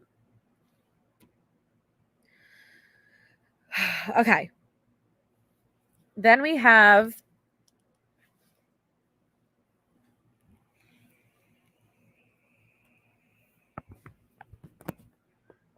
plug it in.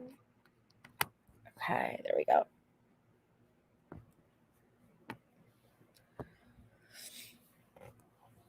Exactly. How is she saying sorry if she does not remember it? Thank you.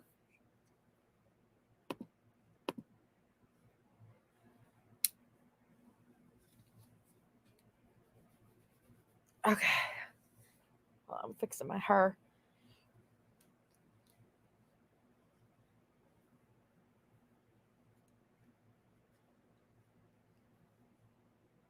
So then we have the next document.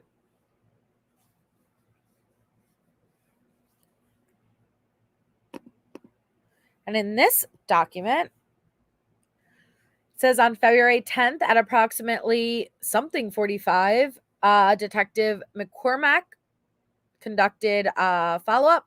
At this time, I was notified by my chain of command of a message sent to Sheriff Bill Elder from Miss Cynthia Kaufman regarding this investigation. I was advised the sheriff did not contact Miss Kaufman back, and I was requested to do so. I was provided her phone number at this time. I attempted to contact Miss Kaufman via telephone number, and she did not answer, and a message was left for her. So on February 11th at approximately 8:40 a.m., I again attempted to contact Miss Kaufman via the telephone number, and she did not answer, and I left a message. So this now details the phone call from Miss Kaufman, okay?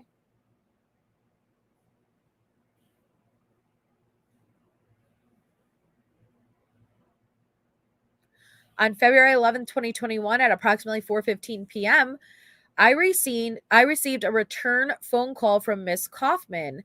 At this time, she advised me she had information associated to this investigation that she wanted to provide to ensure it was not made public.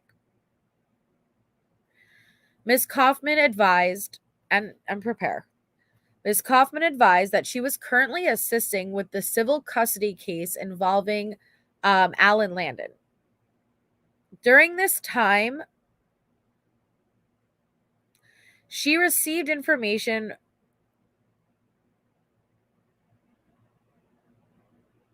Hold on. No. I'm sorry. Nope.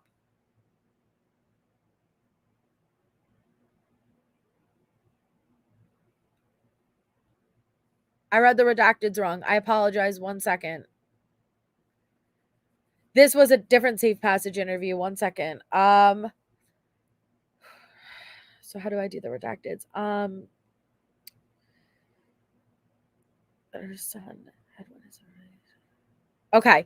So the same way that I read Lena's safe passage interview, guys, there was another safe passage interview with a classmate of Gannon's, okay?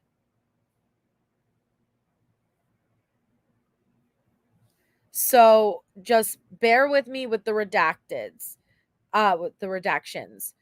So it says Miss Coffin advised that she was currently assisting with a civil custody case involving Mr. and Mrs. Redacted, which is that boy's parents. During this time, she received information from Nan that her son had witnessed information that he did not disclose during his safe passage interview conducted previously during this investigation. Miss Troutman advised that Redacted was scared of Redacted and had been threatened by him due to seeing him hit Redacted in September 2019.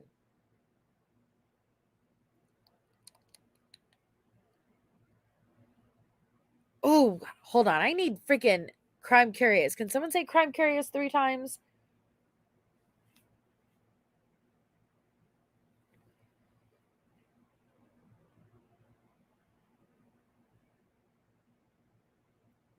Hold on.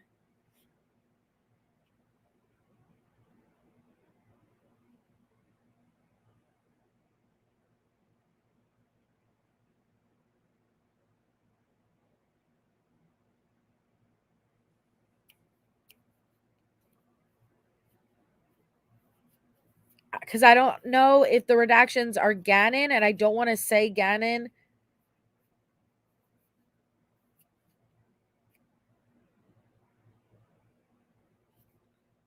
Yeah, because they went to the Rockies game.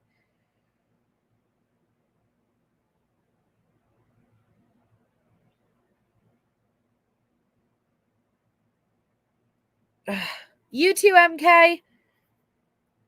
Usually when we say Crime Curious's name, she shows up there, like she shows up, but okay, I'm gonna do my best.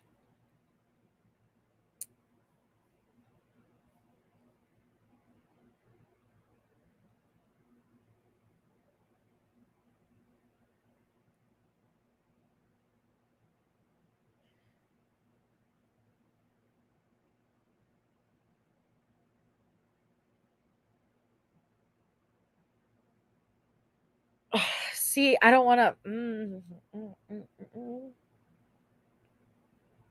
Fuck. All right.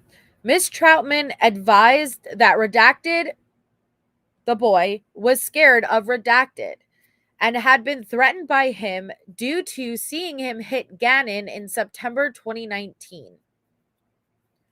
Redacted had told Miss Troutman at this time he saw Redacted smacking Gannon in the legs several times as he was walking down the stairs. He was then told by Redacted he would hurt him if he told anyone. Several days later, around September 28th, 2019 to September 29th, 2019 timeframe, Redacted accompanied Gannon to a Rockies baseball game in Denver, Colorado. At that time, Gannon had worn shorts and had several visible bruises on his legs, which Redacted asked about. He was told at the time the bruises were from the incident Redacted previously observed. Redacted has never reported the incident to anyone other than Miss Troutman, who contacted Landon's attorney with the information. Due to this information, Redacted spoke with Dr. Dowling to assess Redacted's ability to be considered a credible witness for the custody hearing. It was decided at that time he could not be considered a credible witness.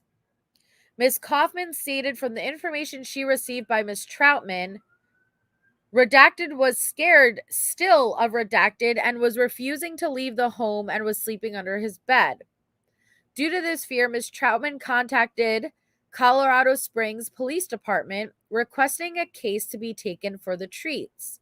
She was advised by CSPD the case would have to be taken by EPSO due to the location of the crime. Ms. Troutman then contacted EPSO and was directed to an unknown detective regarding the information. She was told at the time that there was nothing that could be done. Ms. Troutman advised Ms. Kaufman she was upset about this and would go to the media with the information if something wasn't done. Ms. Kaufman stated she believed Gannon would have also disclosed this information if he was seen by a counselor before his death. I thanked Ms. Kaufman and advised I would look into the situation. The call with Ms. Kaufman and the previously placed calls with my voicemail were recorded and placed into evidence. So the follow-up information, did Crime Curious appear yet? Anyone?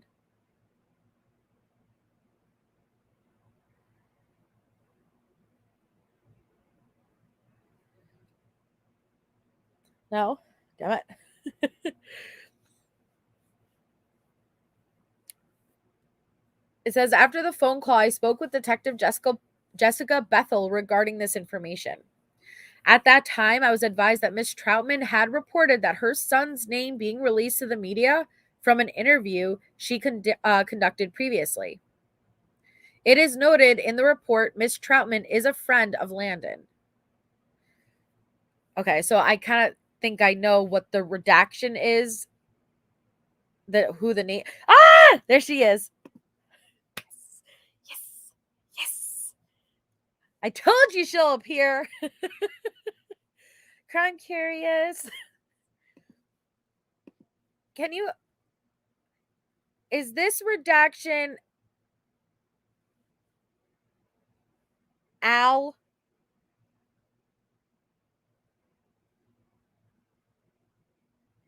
Is this Ms. Troutman advised that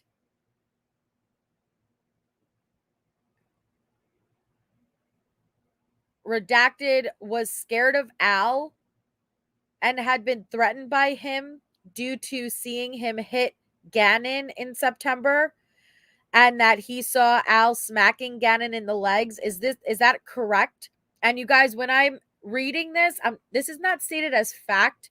I'm just reading what it says. And I do not know. That is why I'm asking for clarification, because that's what it implies, but I don't want to. Okay. So thank you. I just wanted to, I didn't want to say the name, like without making sure. So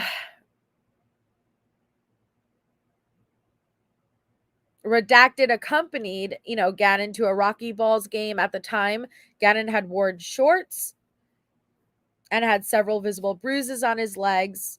His friend asked about, and Gannon said the bruises were from the incident. Miss Troutman wanted Albert to be arrested for child and threatened to go to the press. Wow. Okay. So this custody case is this is about Landon and Al. This is the, okay.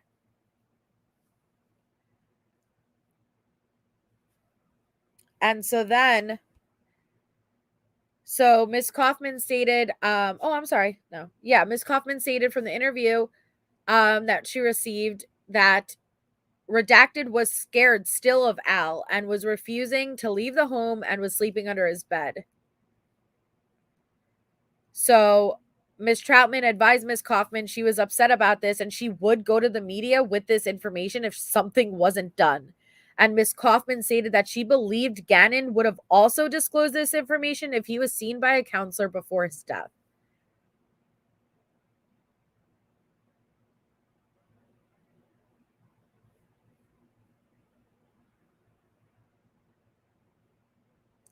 So the follow-up says, at the time I was advised Ms. Troutman had reported her son's name being released to the media for an interview she conducted previously. Detective Bethel was made aware of the report and had spoke with Ms. Troutman. None of the information provided by Ms. Kaufman was disclosed during this incident. Redacted was also previously interviewed at a safe passage for this investigation. None of this information was disclosed during that time. So Detective Bethel advised she would conduct follow-up associated to this information. And then we have another document about it. That's the W2AF interview? Oh. Okay, now I have to go back and I have to watch it. Okay. Thank you. Thank you guys. So it said on February 10th, 2021, Detective Bethel conducted follow-up. I was made aware of a text message sent to the El Paso County Sheriff's Office, Sheriff Bill Elder, by Miss Cynthia Kaufman. The text message stated the following. Hello, Sheriff. I hope you are staying safe and well. There is some information that has recently come up in relation to Gannon's death, and I'd like to be certain you are aware of it. It has the potential of becoming public in a manner that is potentially destructive. Would you mind calling me at your convenience? It will take about 15 minutes, depending on how much detail you would like. Thank you. Cynthia A. The text message was forwarded to Detective Commander Mahalko via email. Detective McCormack was tasked with contacting Ms. Kaufman, but was unable to reach her on Wednesday, February 10th, 2021. On Thursday, February 11th at approximately 5, Detective McCormack contacted me and informed me she spoke with Ms. Kaufman over the phone. Detective McCormack stated Ms. Kaufman told her she was informed that redacted witnessed Gannon being hit by his father, Al, in September of 2019. Redacted reported that Al threatened to hurt him if he told anyone. Ms. Kaufman stated Redacted was evaluated by a physician. Dr. Downing referenced being a credible witness for a custody case involving Landon and Albert. Dr. Downing deemed Redacted to not be a credible witness. Redacted's mother was identified as Miss Leanne Troutman. Ms. Kaufman told Detective McCormack that Redacted reported the incident of Gannon being hit and the threat Al made to him to Dr. Downing and his mother. I spoke with Detective Sergeant Hubble and Detective McCormack about what Ms. Kaufman reported. Because Gannon was the victim of the alleged physical abuse and he is now deceased, an investigation into the alleged abuse of Gannon by Al will not be conducted. Because Redacted was allegedly threatened by Al, a case for harassment will be investigated by Detective Jennifer Arndt. District Attorney Michael Allen was made aware of the text message to Sheriff Elder stating Ms. Kaufman had information relating to Gannon's death. He was also informed of the statement Ms. Kaufman provided to Detective McCormack, which is not related to Gannon's death, but rather an allegation of previous abuse and a threat made by Al. I have nothing further at this time.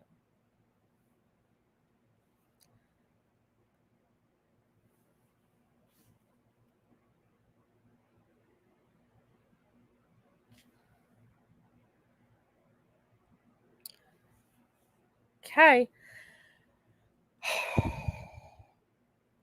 Then we have a Leanne Troutman phone call.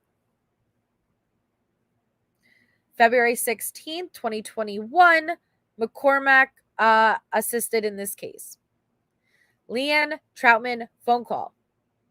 At this time, I received a phone call from Miss Leanne Troutman from phone number redacted, who advised she received my phone number from Miss Cynthia Kaufman.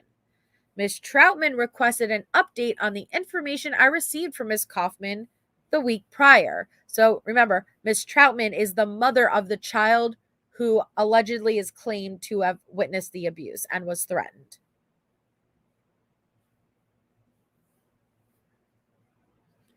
Yeah, definitely. If you guys could mind hitting the thumbs up while we're going through it, I would definitely appreciate it. Thanks, 87.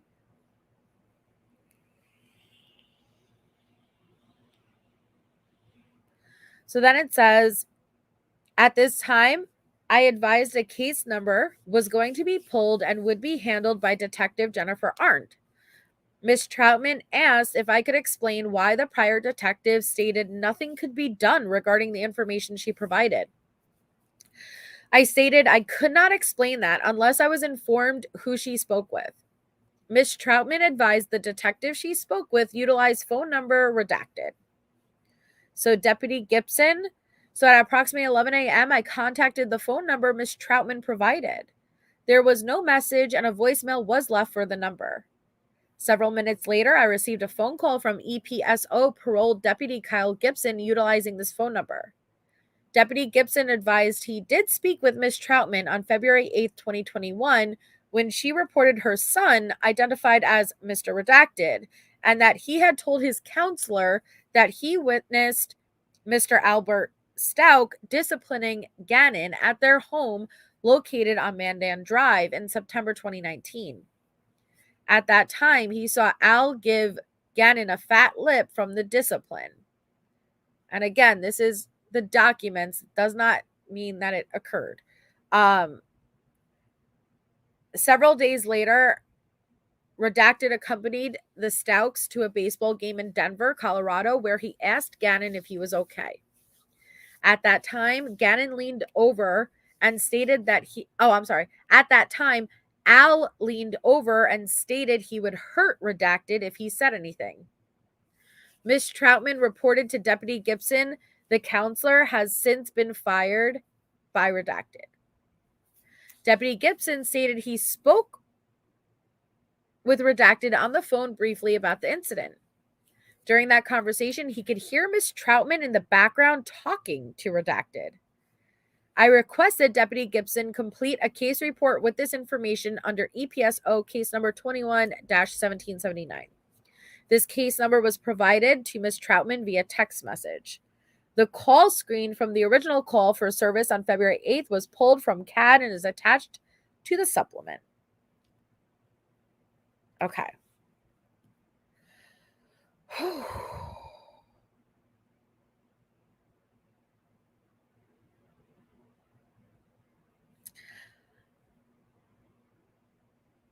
The boy isn't an adult. The boy is Gannon's age. And then you have his mom, and then you have the woman working during the custody case. Hi, Shay Brune. It's sad.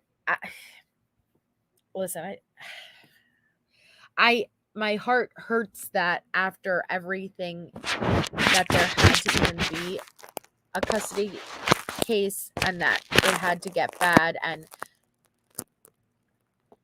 I hate that. Custody cases can get so nasty, and these parents had already gone through, the family had already gone through a lot,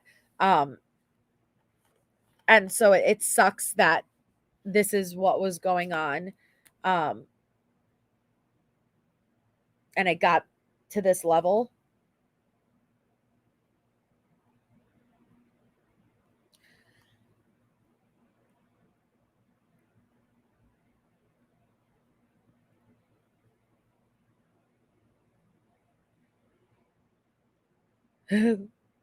But I don't have a mic, so I don't know what I rubbed.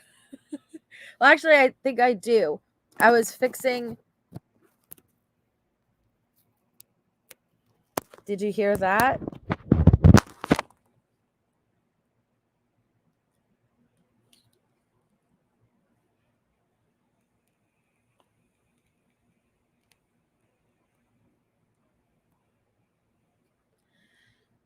I could never do ASMR. I'm way too loud for ASMR.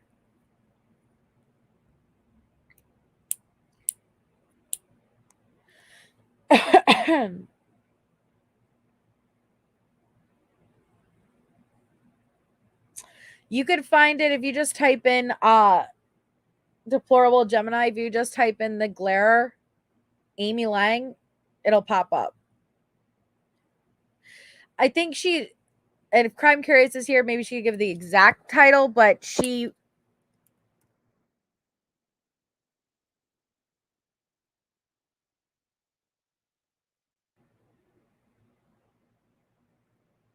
is associated, she was assisting with the civil custody case between Landon and Al. And I'm assuming she was on Landon's side.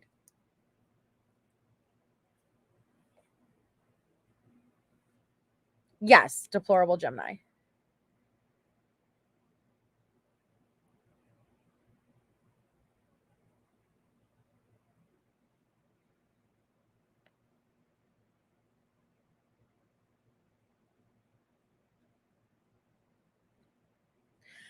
I remember KPM. Well, I didn't realize that was her. But now I'm going to have to go back and watch that interview again. Maybe go over it. If you guys want to hear it, I could go over it again. Because I have it, but now I'm going to have to like go back and listen with a different mind frame. Because when I first heard that interview, it was all the way back in the beginning of the case, and I didn't know the context behind the woman, right, Kauai Taish? And so now, knowing the context, I gotta listen with a different perspective.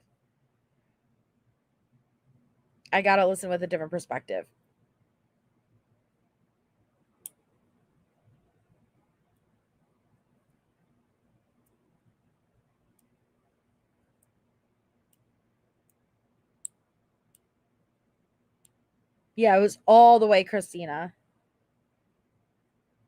No, Troutman was a name too with Gannon School, Miss Troutman. It is a bit confusing. Crime Curious. When in doubt, ask Crime Curious. Was Miss Troutman also the teacher? Is it the same Troutman? All right, well, we can listen to it again and go over it again if you guys want. I could pull it up for like tomorrow.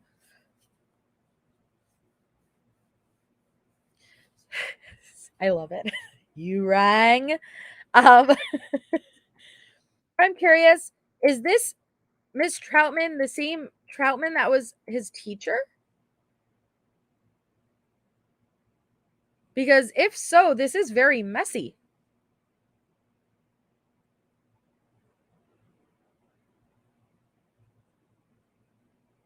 Nobody in my life has ever asked me to talk louder, cray cray. What are you talking about? Oh, thank you, Wendy Zombie, and welcome. There must be something wrong with your ears because nobody asks me to talk louder, dude. I've only been asked to be quieter. Okay. So we've seen her name attached to school reports. Okay, she was not his teacher. She worked at a different school. Got it. Okay. Who was the teacher that didn't report the abuse? What was her name? Because they do a bunch of redactions, but then I know that they also left spots out where her name was in it, where they didn't redact it.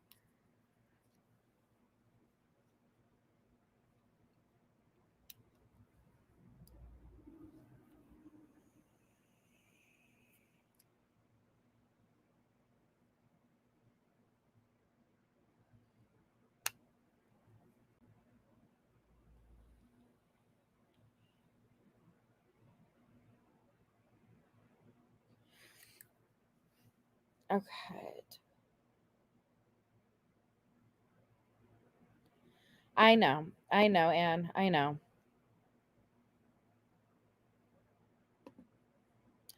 Okay, so Miss Troutman is the mother of Gannon's friend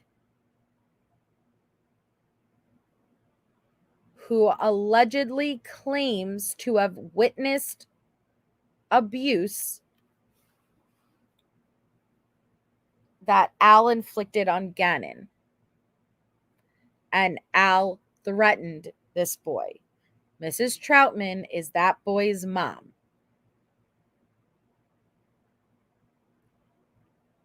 Miss Kaufman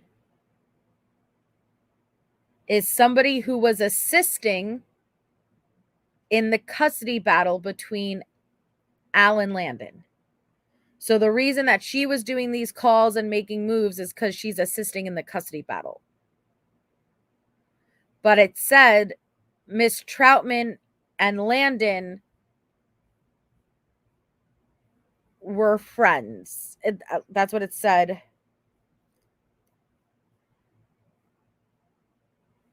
Where did it say?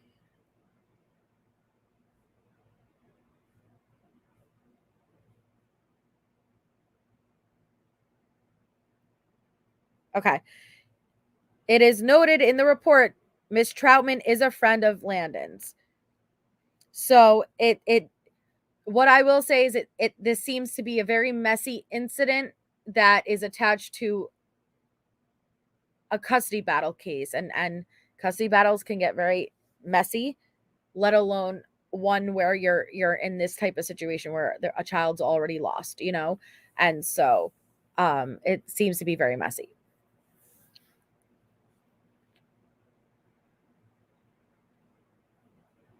Well, and that's what I'm pissed off about, Christina, because when I first heard that interview, and this is what, you know what, it's a learning lesson, guys.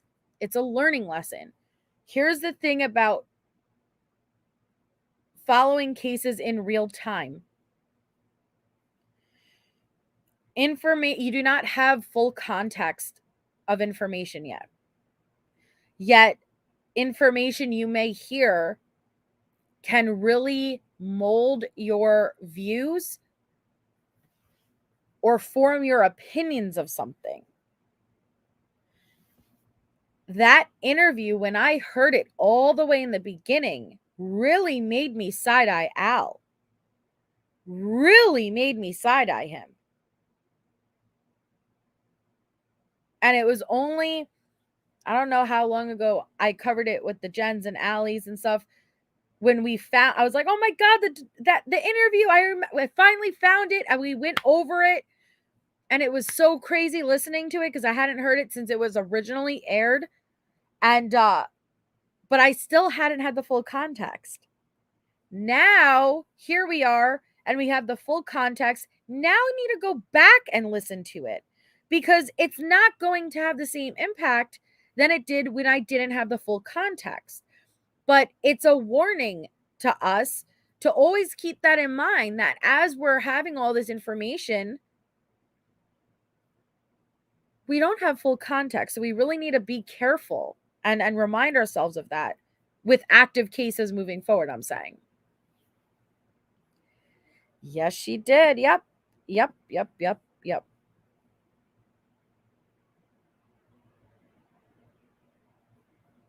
I already talk on 2 times speed. So if you listen to me on 2 times, you're going to listen to me on 4 times. But okay, guys, I have one more document that we could go over for tonight's episode.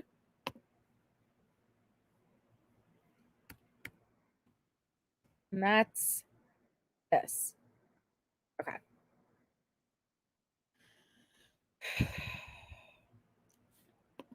These are Harley's videos. Oh, Donna, you're so sweet. Crime Carrie says Troutman forced her way into Lannon's life after the murder. after incessantly pestering Landon's aunt, Veronica. She was angry that Al and Letecia weren't letting her be all up in it. Thank you, Crime Curious. That is so interesting.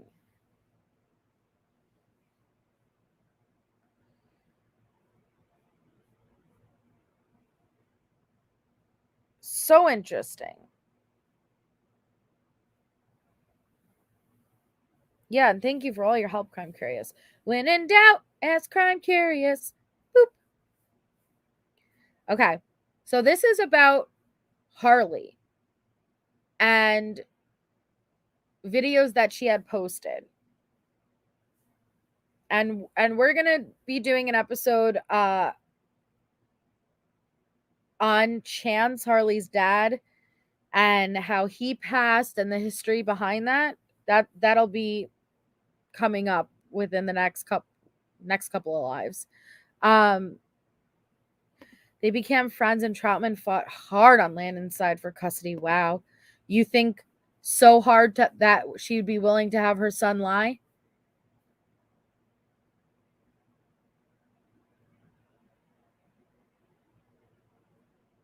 May even lie to Landon.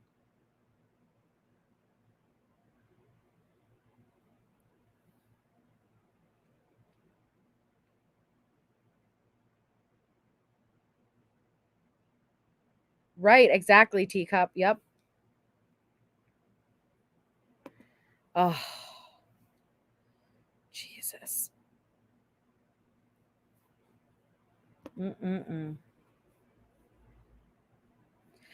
I know, cray. Landon, right, of course. Everything, in my opinion, allegedly. That's why I keep, even when I read the documents, I'm like, this is not fact. This is just the documents that we're reading. But custody cases, man, they could get nasty. And all I feel is pain, like, because this family already went through so much pain. And it's like, if Troutman lied and added to this family's pain with something like that, come on, man.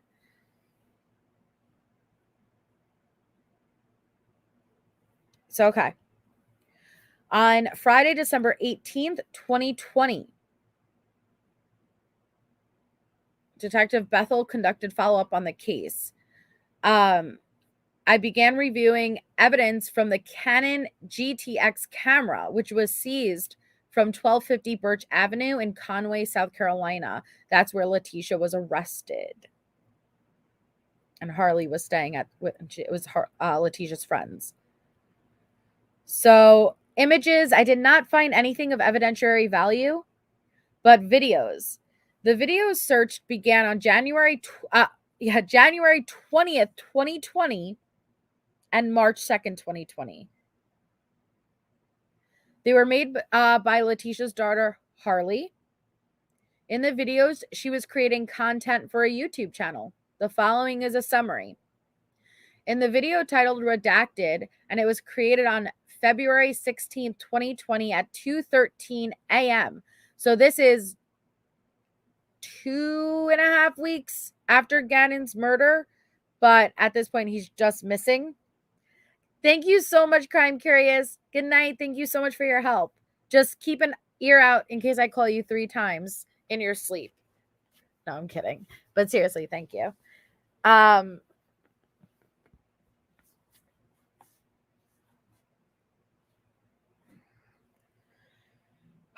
So on February 16th at 2:13 a.m., Harley discussed Gannon being missing for 3 weeks. She mentioned how the case has gone nationwide and stated that she wanted to discuss some of the assumptions that were made. A smoke detector beeping can be heard in the background. Harley stated she was with her family that Sunday morning, but that she went to work that evening. Harley said her mother told her about the fire around 10:30 p.m. when she returned home. Harley said they were checking on Gannon throughout the night because they were concerned the fire had traumatized him. And Harley continued, stating that she checked on Gannon Monday morning and then went to work. This is what I meant earlier when I said Harley lied. Because on the stand, she testified that her mom specifically told her to go down and say goodnight to Gannon Sunday night into Monday. She stood in Gannon's doorway. He was in his bed. The lights were off. She said goodnight to him. He never said anything back. And that was the last time she saw him. She never saw him Monday morning.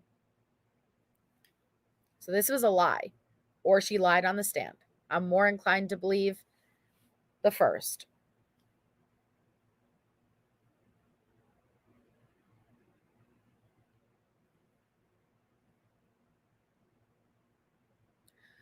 Monday morning, she went to work. She said she was at work from 8:30 to 4:30 and she has no knowledge of anything and did not help her mother at all. Harley mentioned her mother had an interview with news reporters and came back to the van to speak with Harley. Harley stated the news station took the conversation between her and her mother out of context and edited the video to make it sound like she said, "Do you want me to say yes?" Harley denied making this statement and explained that she was asking her mother if she could talk about any other things, such as the fire, because she did not want to hinder the investigation. Harley said people were accusing her of doing it herself or helping her mother. Harley added this was not true. She said she has been getting death threats and messages from random people. She said she wanted to remind people she is a minor. Where'd she get that from?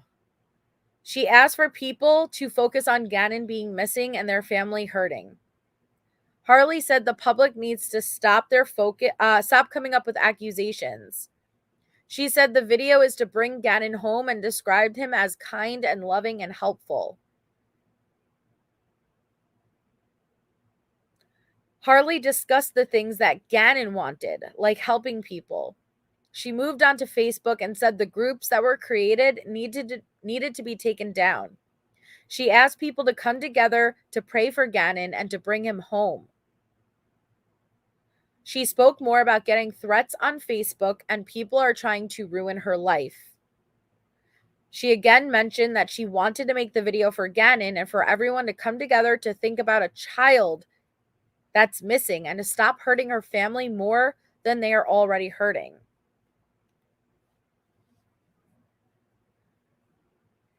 Harley said that Gannon was always so sweet and caring and she missed his smile. She said she hoped to find out something soon so he could come home. She told Gannon they all love him and are there for him and praying for him. Harley discussed her schedule on Sunday and Monday and said she did not help her mother and did not know anything that happened. She mentioned she saw Gannon Sunday night after the fire and he was fine. Which, again, keep in mind on the stand, Harley testified that, sorry, I flipped to this screen and this was the first thing I saw. And it's funny, Shay. Harley testified that she last saw Gannon when her mom made her say goodnight to him. Okay?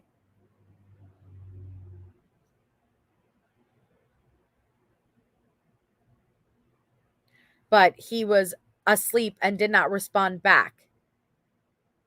Hey, Avery. So how do you know he was fine? This is what your mom's telling you. Harley said because of all the false accusations that have been made, she has lost everything and her family has been torn apart. Harley stated the police came, put her in handcuffs, and were screaming at her. She said she did not know why she had to be put in handcuffs and she was not a fugitive. She said she witnessed her mother have a gun pointed at her, and the police took her phone and her car that she had been paying for. We went over this interview in a previous episode. This is the Marshalls incident.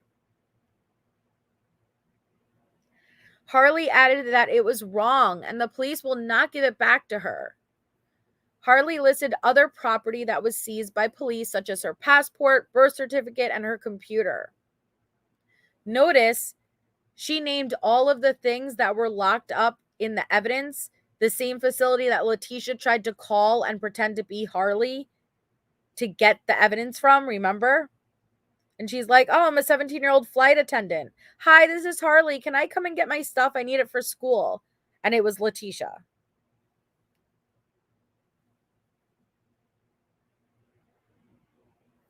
Harley said all of that happened because of the false accusations, and she has so much stress on her and is terrified because they might come running at her with a gun again. She mentioned she was putting the video on this platform because she has locked down all her other social media after people found her. Really? Because we went through your mom using your account to make Facebook posts, so your Facebook was open. She mentioned that people are commenting hateful things and what people are doing is wrong. She accused people of not considering that Gannon is missing and they as a family don't know what to do to help. Harley talked about the video being for Gannon, how they want him home and safe. Harley asked people to be proactive and to bring Gannon home. The video concluded. Then there was the video labeled redacted, and it was created on February 16th at 2:32 a.m. Harley discussed Gannon being missing and her work schedule. She denied knowing what happened to Gannon or helping her mother. The content of the video was similar to the video labeled redacted, and the video concluded.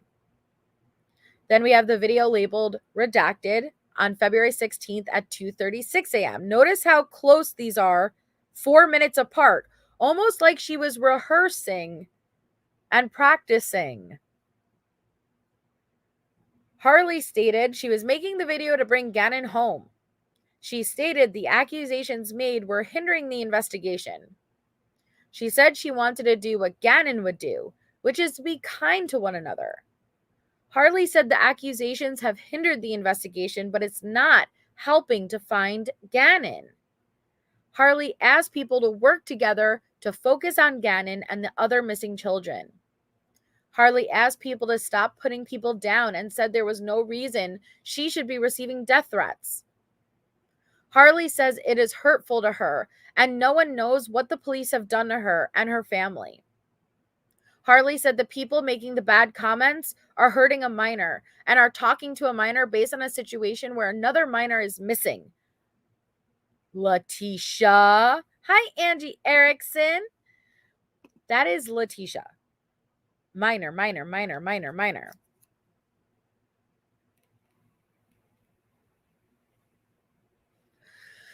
That's true. You know what? I'll give you that, Harlot. I will give you that. It doesn't necessarily mean that there was anything nefarious going on, but you could tell that whether she's doing it subconsciously, she's repeating things that Letecia was saying, her mom was saying, which isn't shocking. It's your mom. So whatever you're constantly hearing your mom say, it's not crazy that you start to repeat it. And we know how much Letecia was repeating that you're a minor. Don't forget, tell them you're a minor. They're not allowed to be there alone. You're a minor. You know what I mean? So you could definitely pick up when it's Leticia's words. Now, that doesn't mean Letecia literally was there dictating what she was saying versus she definitely was in her head at this point.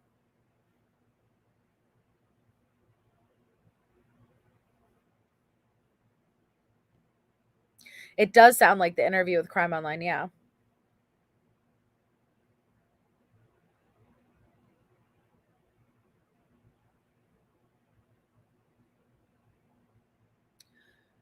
Harley mentioned her mother was being accused as well. Harley believed because of the accusations, the police hunted her down, put her in handcuffs, and took all her property. Harley wanted the drama to stop and wants to bring her brother home. She said Gannon deserves better and does not deserve the hurtful comments towards the family. Harley told Gannon they all love him, miss him, and want him there. The video concluded. Then we have the video labeled redacted, created on February 16th at 2:45, which is 9 minutes later. Harley stated she wanted to say her mom would never do anything to hurt those children. because she loved them like they were her own, and she would do anything for them. Harley added that her mother loved them with all her heart. Harley showed Gannon the dogs and told him that they missed him and loved him and they want him home. The video ended. I did not find anything else of evidentiary value, and I have nothing further at this time.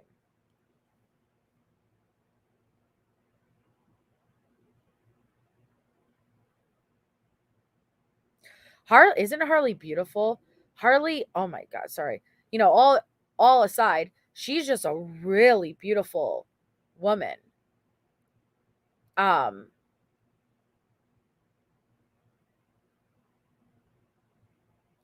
Who, Stephanie? Hi, Crackdown. Getting tired. Crackdown. She has like the most beautiful complexion. She has the most beautiful hair. She's so soft spoken. She's just a really, really beautiful young woman. Who's bashing Harley?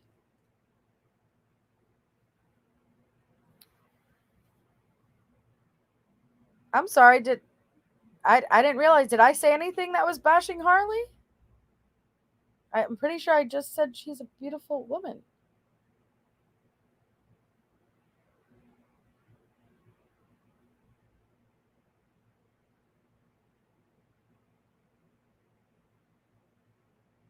Meatfoot.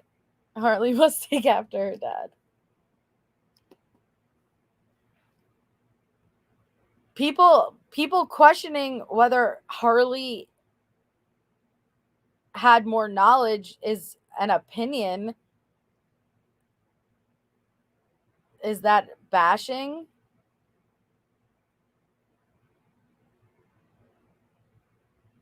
And I don't know, man. But I also don't have 4 sets of eyes. So if I'm reading a document, that means I am not on the screen where I'm reading chat. So if there's comments that are going by and I'm actively reading a long ass document like I was, I'm not aware of what you guys are saying because I'm on a whole different screen.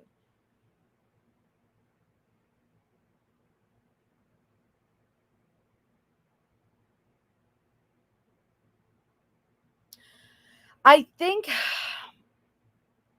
with Harley, and I've said it before because I've always had questions with Harley, but then you have to take in the fact that, well, crap, okay? Listen, she's a product of who raised her.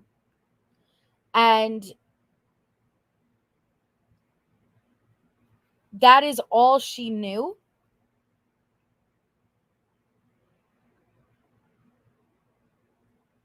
I didn't think you were Snuggie. Oh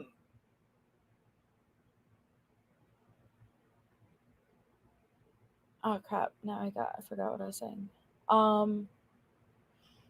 Harley was a product of Letecia, and that is all Harley knew. And so when I say to myself, well, that's ridiculous. She should have known something was wrong.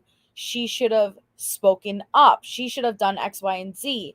I also stop myself, and I do remind myself, though, that I am saying that as somebody who was raised in different circumstances. Now, do we think Harley being raised by Letecia as her sole caregiver, it's not like she had another parent to even really even it out, you know? That is all Harley knew. And so you guys saw me go through her criminal past. You saw me go through all of her history. This behavior of Letecia's was not unusual. So my point is that this is something that Harley would have had to be desensitized to. And yes, I do think that Harley would have eventually had to realize something's off here.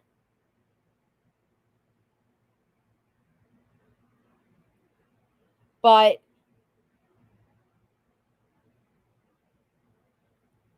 I don't know what her level of with I'm going to not acknowledge, like I'm going to be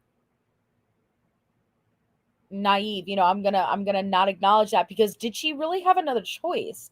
Because we got to think of it in that aspect too. You guys, when Tecia left the house and separated from Al, and she started kind of going a bit on the run, Harley was forced to tag along with her. Like, she didn't really have another choice. So yes, I think that she had to at moments think there's something not right here. But at the same time, was she even in the position to, because you have to remember, as kids, our parents are the ultimate authority. We don't usually look at police as authority or government. Usually at kids, the only authority we really ever knew are our parents. And so if Letecia told her to do something, she did it, and if she fell in line, you know what I mean? I don't know. I just take all these factors into play, but I do know Harley lied. We do know Harley lied, because look at the documents we have in front of us and look at what she said on the stand. She lied. She either lied in the documents or she lied on the stand, one or the other. Like I said, I'm more inclined to believe she was honest on the stand. But I do not for a second think that Letecia ever was open and honest with Harley.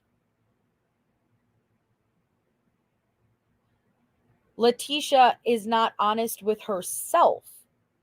Letecia will not admit the truth to even herself. What makes you think she would ever turn around and admit the truth to Harley? What would be the purpose? What purpose would that serve for her to ever admit to Harley that she was involved in any way? I think the same way she filled all of these stories with Al, to the detectives, to all these people, I think she filled Harley with all the same. But Harley was in a situation where that's your mom, you don't have anywhere else to go, you're 17, like, she, not that she didn't know in her heart that something's wrong here, but at the same time, what was she supposed to do? Jump out of the van? Not for a split second do I think Harley knew she was traveling in that van with Gannon's dead body in the back. Not for a second.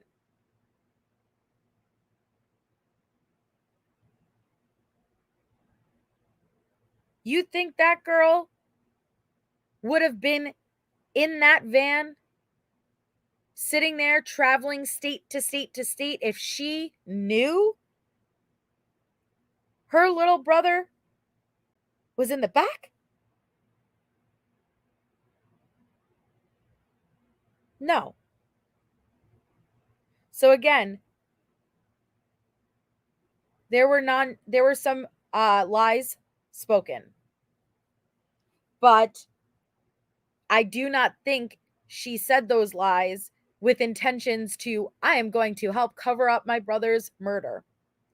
I think she genuinely initially believed her mom because it's her mom. And why would you believe that she would do something like that? I'm sure that could have been really hard to grasp, but only over time would she have naturally known there's something severely wrong here. But she probably pushed all of that away because she was also in a position where what else is she going to do? It's a lot easier for us to sit here and say, oh, we'll get up and leave. Yeah, no, she was 17 and her mom was her only family. You know what I mean? Like, what was she supposed to do? And so I don't think she ever intentionally spoke lies or intentionally involved herself to help cover anything up, versus she believed her mom and she thought she was helping her mom. Because think back to the Nicole Mobley interview.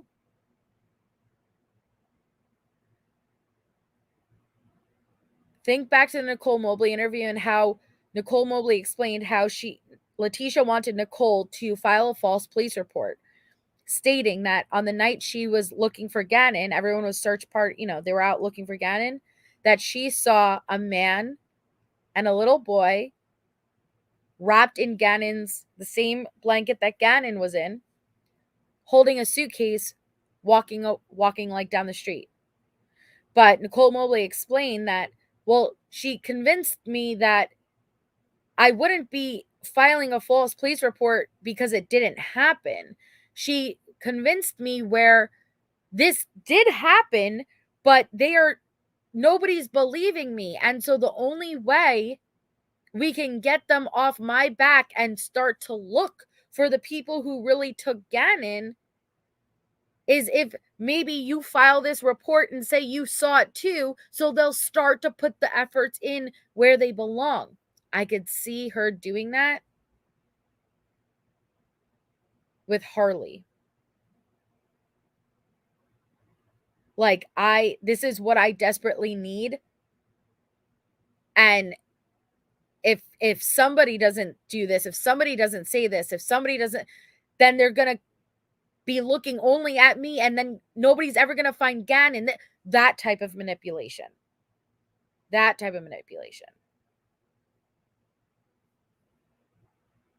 So, but I don't think for one second Harley was ever told, but I think she denied the truth to herself for a while.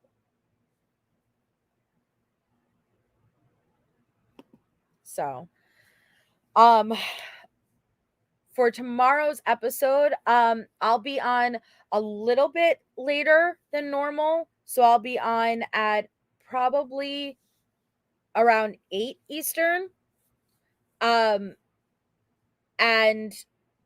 I'll make sure to pull up Gannon's life insurance policy and the details of that for us to go through, along with additional documents. And if you want me to pull up that interview with the neighbor, that original interview, we could take a listen and go back over that now that we have some context.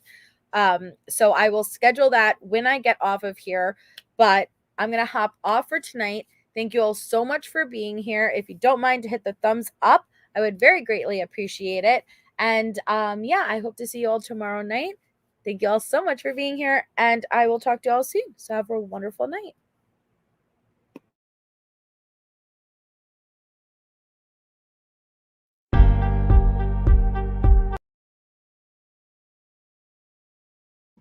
That was the wrong outro. This is the right outro. Just saying. Good night.